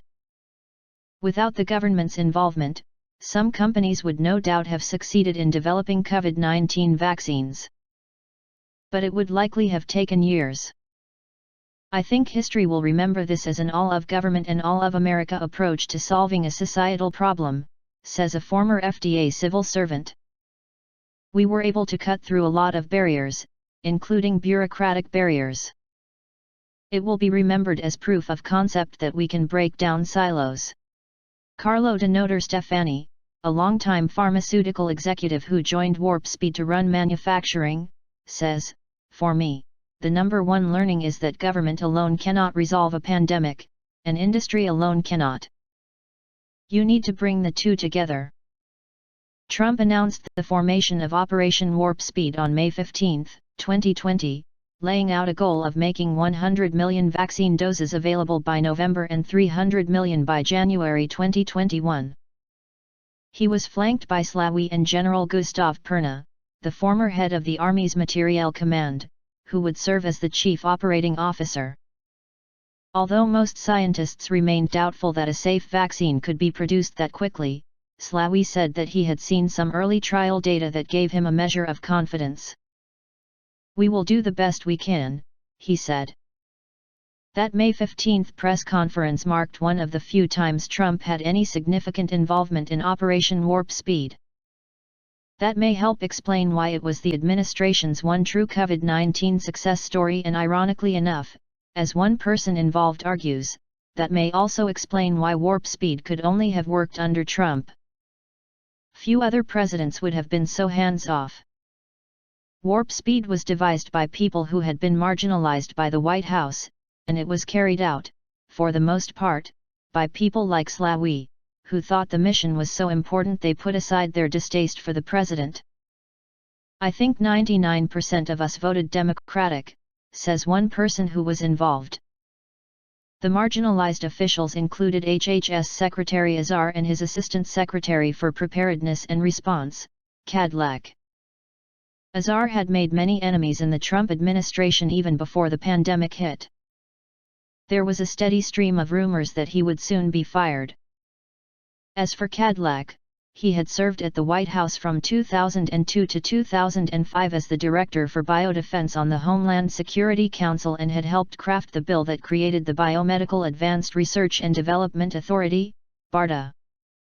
He completely understood that, given their past experience with vaccines like GSK's case with Ebola, companies needed some assurance that there would be a market for a COVID-19 vaccine, assurance that could come only from the government. But the pandemic gave Oct-Dec a visibility inside the administration that he hadn't had before, and that wasn't all to the good. Although he had his defenders, others found him brusque and difficult to work with. Inside the White House, Oct-Dec had a reputation for shoot first, aim later. And he was an Azar supporter. Thus, when Oct-Dec and an FDA official named Peter Marks first began discussing ways to shorten the time it took to develop a vaccine, no one else in government paid them much attention. To get a vaccine on the market quickly, the FDA would have to shortcut the normally lengthy process of drug approval by using an interim designation, emergency use authorization, which permits expedited approval in an emergency. They also realized that any effort to speed up vaccine development would mean building manufacturing capacity at the same time as the development effort instead of waiting until the vaccine was ready. That was unprecedented. Marks, who was a Star Trek fan, started calling their nascent plans Warp Speed. Oct-Dec, an amateur military historian, preferred MP2 Manhattan Project 2. They soon had the outline of a plan and drafted a memo to Azar. Azar had already begun to realize that the government needed to start figuring out how to get vaccines to Americans quickly. He also needed to get better control over his operation. At one point, he was asked to make a congratulatory call to Alex Gorsky, the CEO of Johnson & Johnson. BARDA, which is part of HHS, had agreed to give J&J $456 million to help accelerate the development of a vaccine. BARDA also gave Moderna $483 million for the same purpose. After Azar hung up the phone, he said, "That's the first I've heard of this." During the call, Gorsky told Azar that Phase 1 trials were scheduled to begin in September. That was 6 months away, far too long if the country hoped to have a working vaccine by the end of the year. There wasn't any real sense of urgency. And, Azar realized, BARDA hadn't done anything to instill urgency within J&J by, for instance, including incentives to accelerate development. Which caused Azar to ask himself a basic question. What, exactly, was the government getting for its money? On April 10, Marx and Oct-Dec briefed Azar in his office. They agreed that Manhattan Project was not the image they were trying to convey, so they went with warp speed. The central idea was to use the government's resources to accelerate the production of vaccines and, importantly, to remove the financial risk to the vaccine makers by having the government agree to purchase a certain number of doses of any vaccine that gained FDA approval. Akash Tiwari, a Jefferies stock analyst, says, if Operation Warp Speed didn't create the market, none of this would have happened. Azar wasn't worried about how much warp speed would cost. We'd already spent $3 trillion, he said, referring to the CARES Act. So there is no amount of money that we shouldn't spend to get a vaccine faster. In business terms, there's an infinite return on investment. In searching for someone to head warp speed, Azar called Greenwood. He also called Art Levinson, the former CEO of Genentech and a revered figure in the biotech world. You don't have a discovery issue, Levinson told Azar. So you don't need the world's greatest scientists. You have an execution issue, and you have a manufacturing issue. Azar also needed to get the White House on board. During a meeting with Jared Kushner, Azar brought up warp speed for the first time. He told the president's son-in-law that if Russia or China had a vaccine before America, that would change the global strategic balance of power over the next several decades. The race to develop a vaccine would be akin to the 1960s space race that pitted the Soviet Union against the U.S., as the Wall Street Journal later put it. Kushner quickly became warp speed's champion, and that mattered. Azar might be on Trump's blacklist, but Kushner was always going to have the president's ear. Kushner also protected Operation Warp Speed from the infighting that plagued the Trump White House. Greenwood soon called Azar back. "I've got your guy," he said. "His name is Moncef Slaoui." Greenwood also told Azar that he needed someone else, a man named Carlo de Noter Stefani, who had led manufacturing for Bristol Myers Squibb and then for the Israeli generic drug maker Teva. Greenwood described de Noter Stefani as an unsung hero because he'd been able to master the art of launching both one big product a year for Big Pharma and then 100 new products a year for a generic drug maker. Wednesday, April 29, turned out to be the key day. An early afternoon meeting was set for the Situation Room. This was where Azar and Marx were going to present the Warp Speed plan to top officials including Chief of Staff Mark Meadows and the Coronavirus Task Force members Deborah Birx and Anthony Fauci. Given his stature both in and out of government, it was important to get Fauci to sprinkle his holy water on the plan. But once he'd done that, he left the Warp Speed team alone. Marx began the meeting with a brief overview of Warp Speed. Almost immediately Birx unleashed on him. "Marx got killed," says a participant. Birx appeared to be particularly angry that BARDA hadn't been keeping anyone in the loop and blamed Marx for that even though he had no connection to BARDA. A participant says that she was also angry about the focus on mRNA vaccines because they were unproven. Birx did not return a message requesting comment. Meadows was also firing off furious questions. Why, he demanded to know, wasn't the manufacturing capacity already up and running? Marx kept trying to explain that that was the exact purpose of Warp Speed. This should have happened already, Meadows kept saying. This was one of the most unpleasant meetings I've ever had to witness in my career, Azar later told his team. But as everyone was walking out, Fauci put his arm around Azar. "Don't worry, Alex," he said. "mRNA is going to work." And then, Operation Warp Speed and Azar caught a break. As the meeting was underway, Bloomberg News posted a story with the headline "Trump's Operation Warp Speed aims to rush coronavirus vaccine." It began, "The Trump administration is organizing a Manhattan Project-style effort to drastically cut the time needed to develop a coronavirus vaccine, with the goal of making enough doses for most Americans by year's end." The piece noted that Azar was in charge. The story made it virtually impossible to kill Warp Speed. It had survived. The Manhattan Project had been led by two men. Robert Oppenheimer, who steered the science, and Leslie Groves, an Army Corps of Engineers officer whose team did virtually everything else, from constructing the site at Los Alamos to tracking Germany's nuclear efforts. A few days after the Situation Room meeting, Azar and Oct-Dec went to the Pentagon in search of their Leslie Groves. "You need Gus Perna," Defense Secretary Mark Esper told them. Gustav Perna, a four-star general and former Army Deputy Chief of Staff, had spent his whole career managing procurement and logistics. For instance, when the Army deployed to Iraq, how were they going to get food? Latrines? Equipment? If a detail goes wrong, the whole operation can go bust before it starts. He's the kind of person whose mentality is that old proverb, "For want of a nail, the kingdom was lost," Azar told his team after Perna agreed to join Operation Warp Speed. The Warp Speed team's first task was to decide which vaccines to support.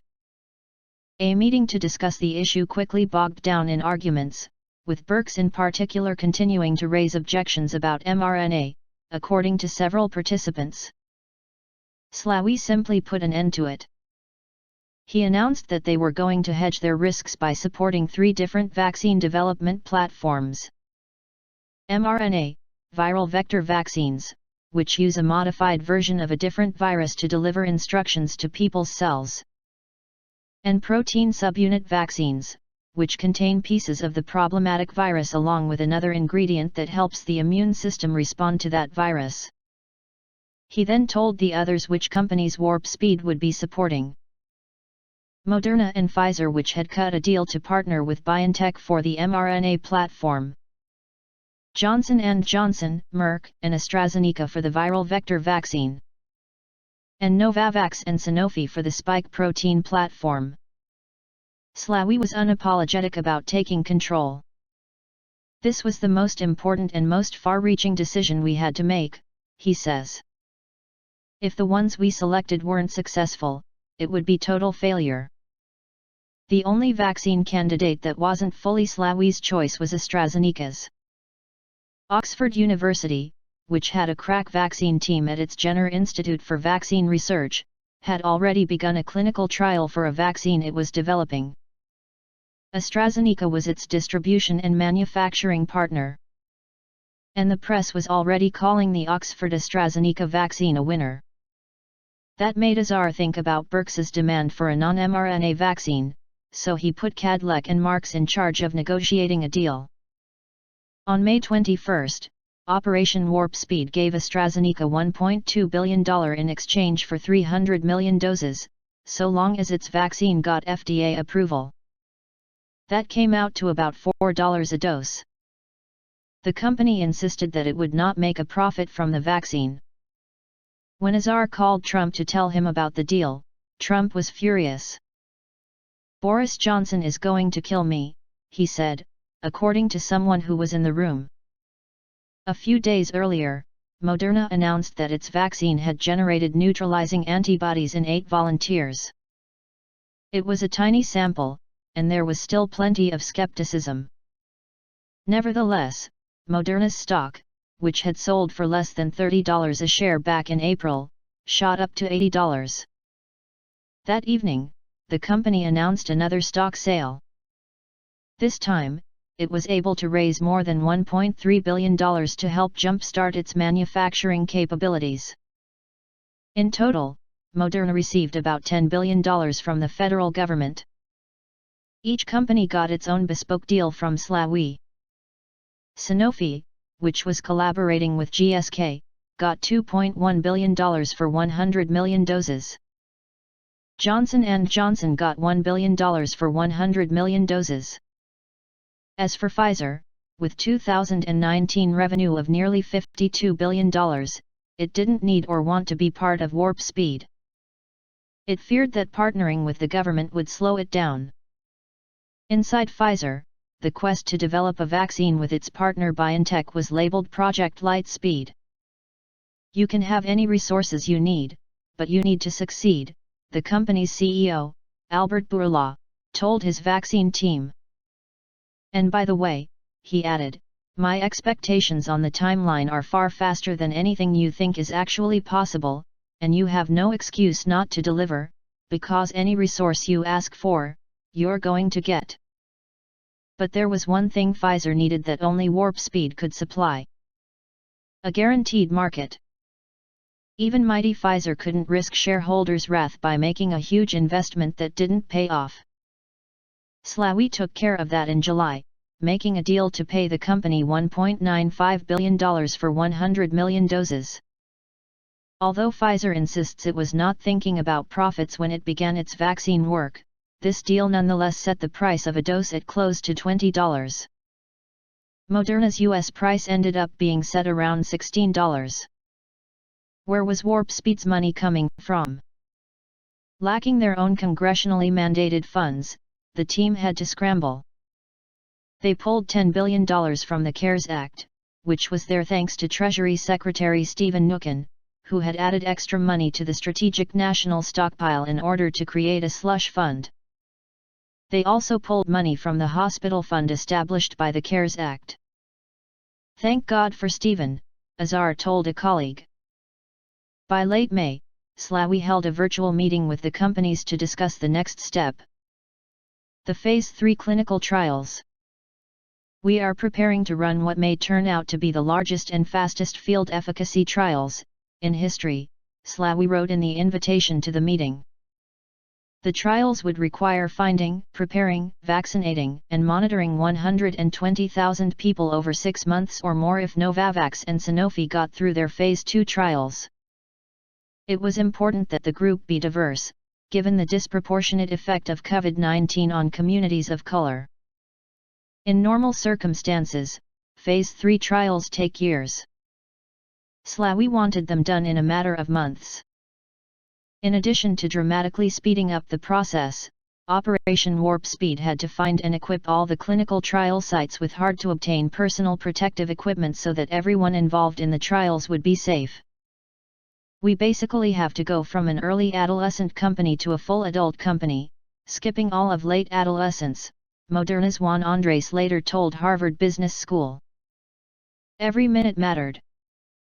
I think it would be very difficult to claim that the vaccines would have been developed in this time frame without not just the money but the coordinating role that Warp Speed played, says Nubarafian, the CEO of Flagship Pioneering, which helped found Moderna.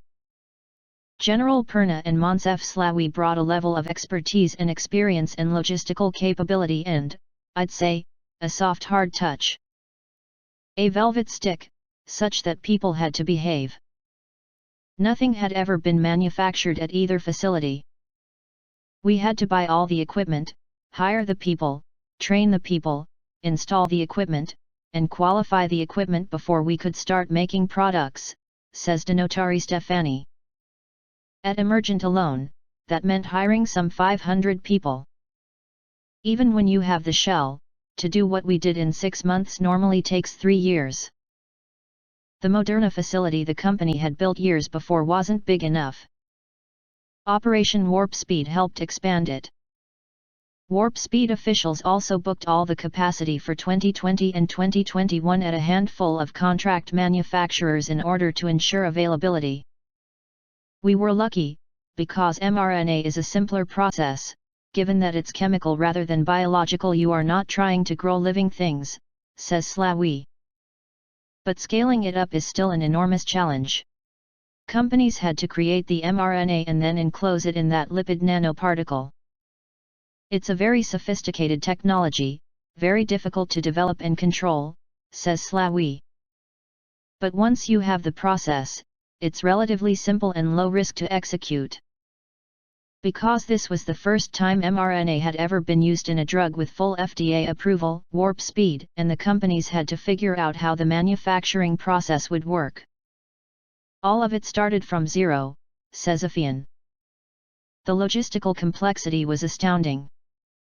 For every vaccine, Dr. Stefani says, there can be as many as 2,000 components and hundreds of suppliers. These are not things that you buy off the shelves, he says. So you need to negotiate with multiple suppliers so that you can receive enough materials every week for years to keep the factories going. It didn't help that the pandemic, in addition to causing shortages of PPE, caused shortages of manufacturing components. As with so many other products, a lot of the key components were made in China.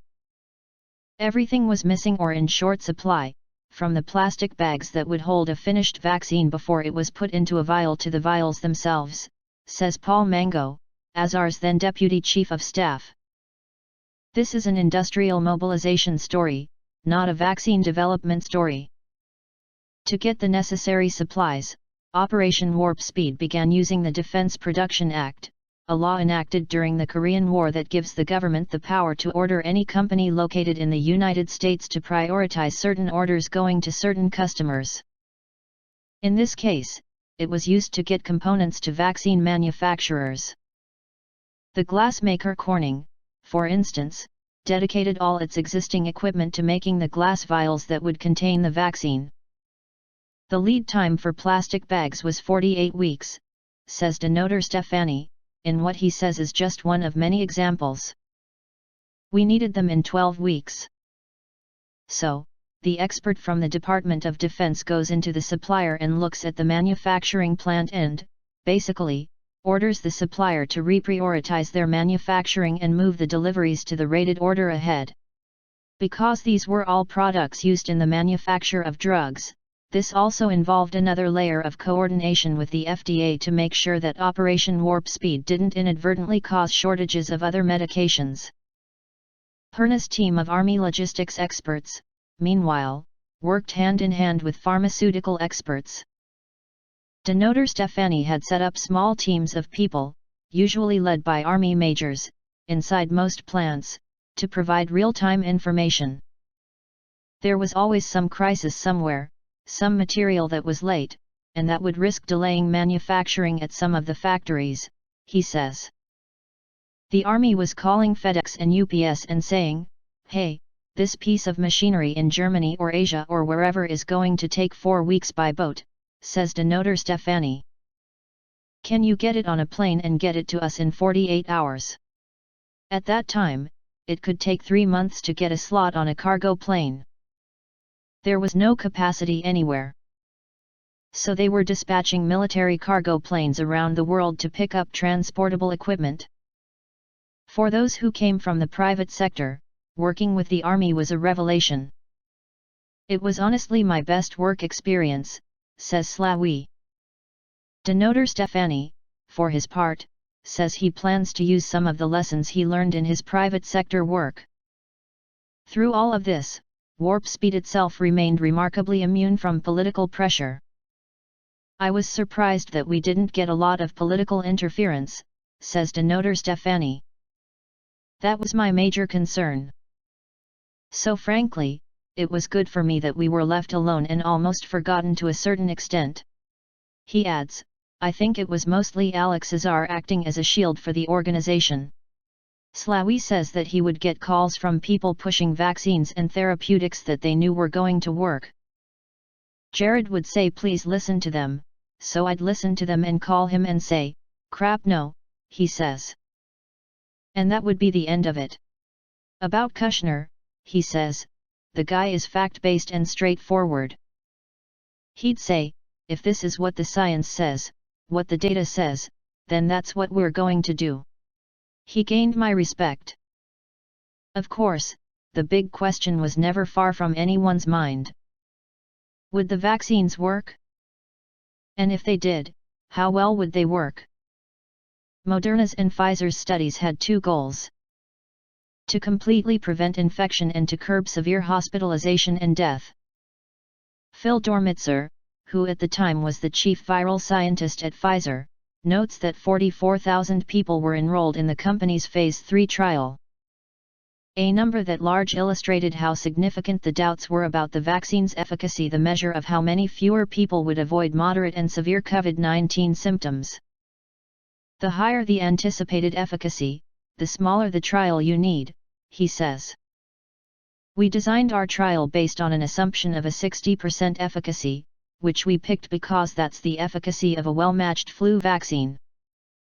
Dormitzer had rented a little apartment near the facility in Pearl River, New York, where Pfizer's vaccines research and development is based. One evening, he received a phone call from Katherine Jansen, who at the time led Pfizer's vaccine research and development. "You cannot tell anyone else because this is material non-public information," she said. But the trials showed that the vaccine is at 95% efficacy. Dormitzer was stunned. "It was an absolutely overwhelming moment," he says. "From the moment I got that news, I knew that although things might get a lot worse before they got better, they were going to get better." Slawi was in his hotel in Washington, D.C., when Bourla called him with the news. "I was expecting high efficacy, but it was an unbelievable joy," he later told Science magazine. "It may have been 5 a.m., and I remember telling myself, I'm not going to scream. When I think about this now, it gets emotional. I just realized, oh my God, we're going to control this pandemic." Pfizer announced the good news on November 9, 2020, a week after the presidential election. The following Sunday afternoon, November 15, Moderna learned that the efficacy of its vaccine was nearly identical to Pfizer's. For a brief moment, the country was euphoric at the news. Fauci called the results just extraordinary. The New York Times called it a historic turning point. And the Washington Post called it a pharmaceutical industry fairy tale. The markets reacted joyously. The S&P had its best November since 1928. Both Pfizer's and Moderna's stocks soared. "I'm an ornery cynic," says one Wall Street trader who had previously bet against Moderna's stock. "But thank God for the believers, the people who are willing to fund companies like this." Alas, it wasn't long before people were fighting over the vaccine. The earliest fights were over which groups should get the first doses. In those early days, vaccine availability was limited. Progressives wanted people of color to be first in line because they had suffered disproportionately from the pandemic. Public school teachers believed they should go first. If teachers weren't vaccinated, they would continue to teach remotely, said many union leaders. The CDC recommended that healthcare workers and the elderly get priority, which for the most part they did. There were, of course, some failures and setbacks. Both Johnson & Johnson and AstraZeneca had to pause their clinical trials. Several participants came down with rare blood clotting disorders. While both vaccines were eventually approved, the news about blood clots steered most people away from those two companies. As for Novavax and Sanofi, scientific glitches outside warp speed's control caused the companies to delay their request for emergency use authorization until 2022. For the most part, their vaccines are being used abroad. The initial distribution of the vaccine went less smoothly than its production had. Part of the problem was that Operation Warp Speed decided it had to delegate distribution to the states. After all, the Warp Speed officials weren't supposed to be involved in the fraught decisions about who should get vaccinated first. There was also an unusual glitch by Perna's team when more than 10 states discovered that their allocation of Pfizer's vaccine was much lower than they had been led to believe. Perna didn't duck. "It was a planning error," he said. "I am responsible." Slawi faced a reckoning of his own. In March 2021, soon after leaving his government post, he was fired as chairman of the board of Galvani Bioelectronics over sexual harassment allegations brought by a woman with whom he'd worked years before at GSK, which co-owns Galvani. Slawi did not deny the allegations and issued an apology. There was also criticism of the fact that Warp Speed didn't meet its goal of delivering 100 million doses by year's end. Its leaders say that it was more aspirational than anything else. Azar, borrowing from the management experts Jim Collins and Jerry Porras, called it a BHAG, a big hairy audacious goal meant to motivate people.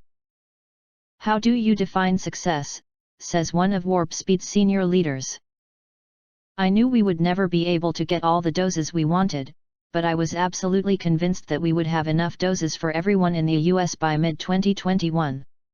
Which they did. The vaccine rollout also offered a striking contrast between the United States and Europe. It took Europe months longer before it had widely available vaccines. That's because European countries had contracted to purchase doses but hadn't done anything to spur manufacturing. Of course, the effort faced a host of new challenges as time went on. Effectiveness of the vaccines waned as new variants arose, disinformation campaigns and anti-vax sentiment flourished, and some Democrats were loath to credit Trump.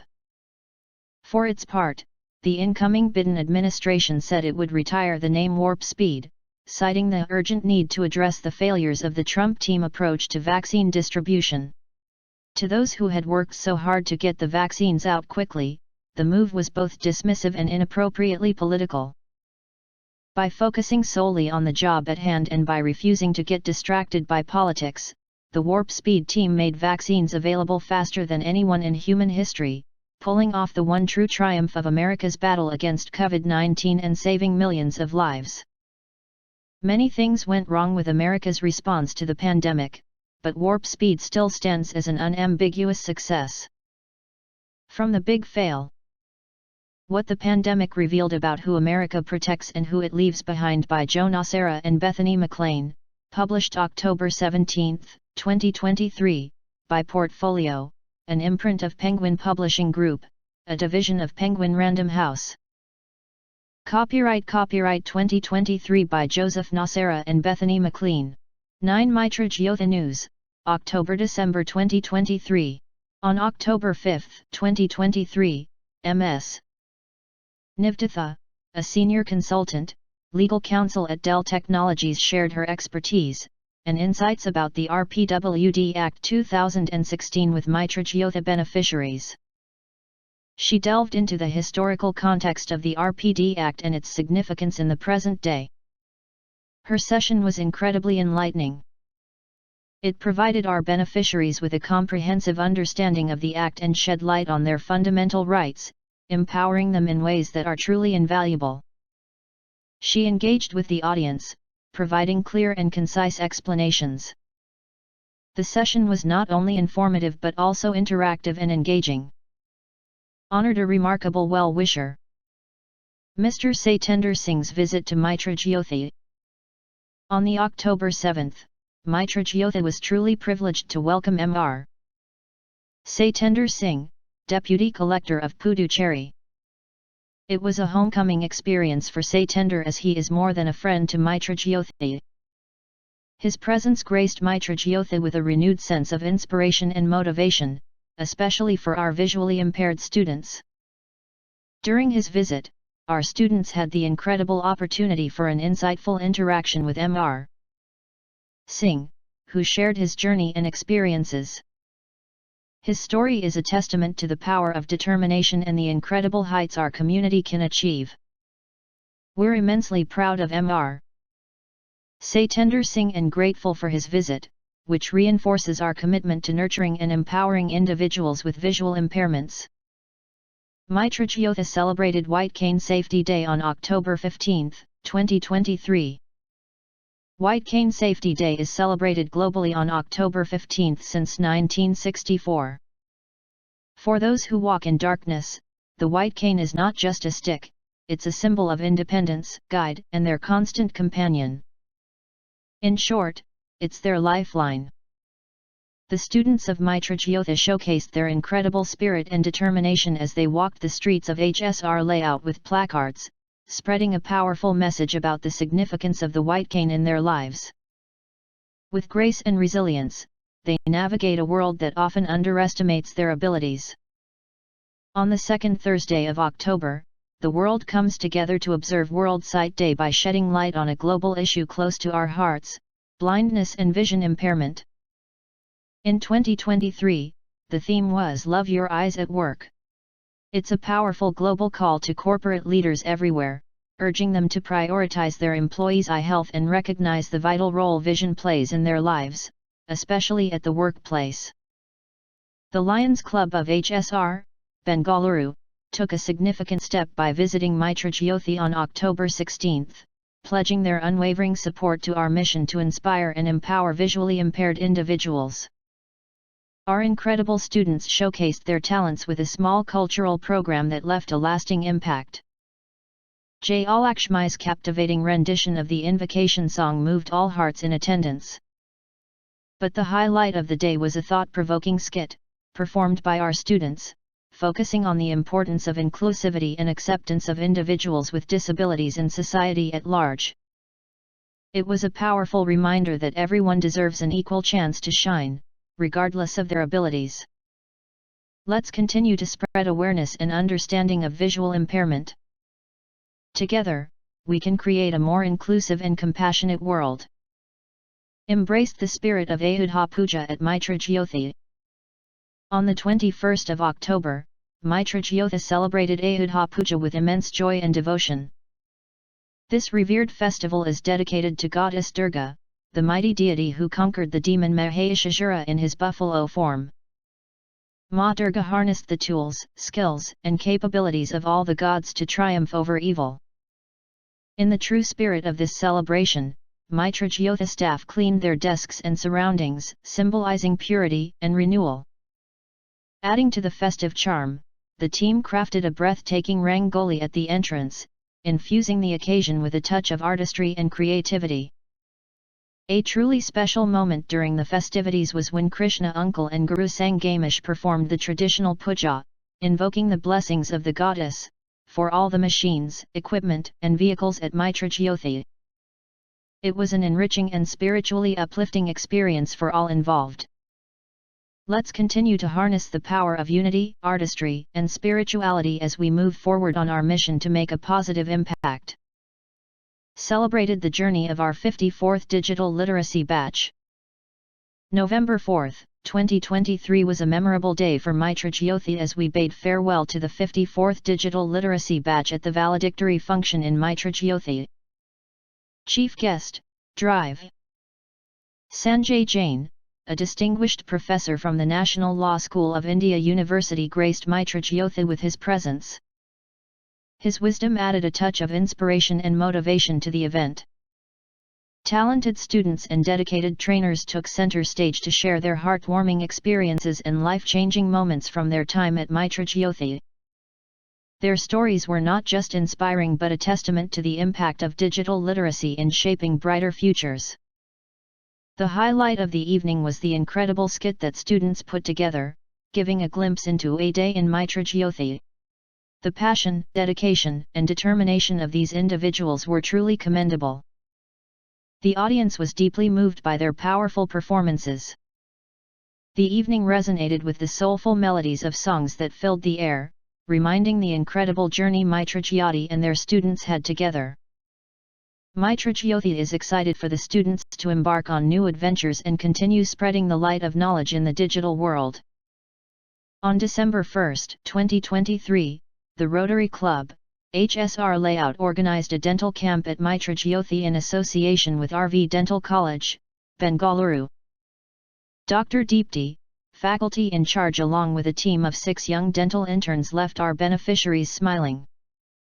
The team screened a total of 28 students and staff for oral diseases, providing treatment, including oral prophylaxis, simple restorations, and essential preventive procedures like PNF sealants and fluoride gel applications on our campus. Oral education is key, and they ensured that our beneficiaries received oral health education. The team used tooth models to illustrate the intricacies of oral health, with hands-on teaching. They demonstrated the correct tooth brushing method, empowering everyone to maintain a radiant smile for life. Mitra Jyothi thanked the incredible team, whose dedication and expertise made this dental camp a success. Mitra Jyothi welcomed the 55th Digital Literacy Program batch on November 20, 2023. Over the next 4 months, these incredible individuals will embark on a transformative journey, gaining extensive computer skills using NVDA screen reading software. But that's not all. Mitra Jyothi's comprehensive program includes training in mobility and orientation, signature skills, spoken English, soft skills, personality development, career counseling, resume building, and fitness. At the end of this empowering course, the students will be certified by NIIT and emerge as independent, confident individuals ready to conquer the world. 10 News from Radio Udon. Title: Udon Convention and Udon Idol. Unleashing the power of inclusion with Radio Udon. Dear friends, I am thrilled to extend a heartfelt invitation on behalf of Radio Udon to join us for the upcoming Radio Udon Convention and Udon Idol Grand Finale, organized by the Udon Empowerment Trust. As the General Secretary of Radio Udon and Chief Trustee of Udon Empowerment Trust, I am eager to share details about this transformative 2-day event taking place on March 9 and 10, 2024, at Hotel Sakura by Maps Group in Gurugram, Haryana. About Udon Empowerment Trust and Radio Udon. Udon Empowerment Trust registered under the Indian Trust Act, Reg. Number 1038, and Radio Udon, an innovative online disability community radio, have joined forces to empower over 30,000 individuals with disabilities globally. Radio Udon, featured in the India Book of Records, is a beacon of inclusivity and aims to create a world where everyone's voice is heard. Event Overview. The Radio Udon Convention and Udon Idol Grand Finale promise 2 days of inspiration, entertainment, and celebration. This event is more than a gathering. It's an opportunity to celebrate diversity and showcase the exceptional talents of individuals with disabilities. Agenda for the event. Day 1, March 9, 2024. 1 thought-provoking panel discussions.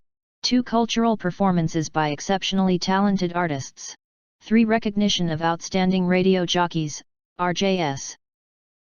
4 Udon Idol Grand Finale, a soul-stirring singing competition. Day 2, March 10, 2024. 1 continuation of Udon Idol Grand Finale. 2 announcement of Udon Idol winners. 3 valedictory session. How to join? We invite you to be a part of this inspiring event by registering on our website www.radioudan.com, www.radioudan.com. Your registration not only secures your spot at this unique celebration but also supports our mission of fostering inclusivity and empowerment. Let's come together to celebrate the strength, resilience, and talents of individuals with disabilities. Join us at the Udon Convention and Udon Idol, where we believe that diversity is not just acknowledged but celebrated. Thank you for your enthusiasm and support. We look forward to having you with us. 11 Recipe. Cold coffee. Ingredients: 1 cup of cold milk, 1 to 2 teaspoons of instant coffee powder, 2 to 3 teaspoons of sugar, adjust to taste, ice cubes, whipped cream, optional, for garnish. Instructions. Step 1. In a glass, add instant coffee powder and sugar. Step 2. Pour a small amount of cold milk into the glass to dissolve the coffee powder and sugar. Stir well with a spoon until the coffee and sugar are completely dissolved. Step 3. Once the coffee mixture is smooth, add the remaining cold milk to the glass. Step 4. Fill the glass with ice cubes, leaving some space at the top. Stir the cold coffee well to ensure that the ingredients are evenly mixed. Step 5. If desired, top the cold coffee with whipped cream for an extra indulgent touch. Your cold coffee is ready to be enjoyed. You can also refrigerate it for a short time if you prefer it even colder. Feel free to customize the recipe by adding chocolate syrup, vanilla extract, or any other flavorings according to your taste preferences.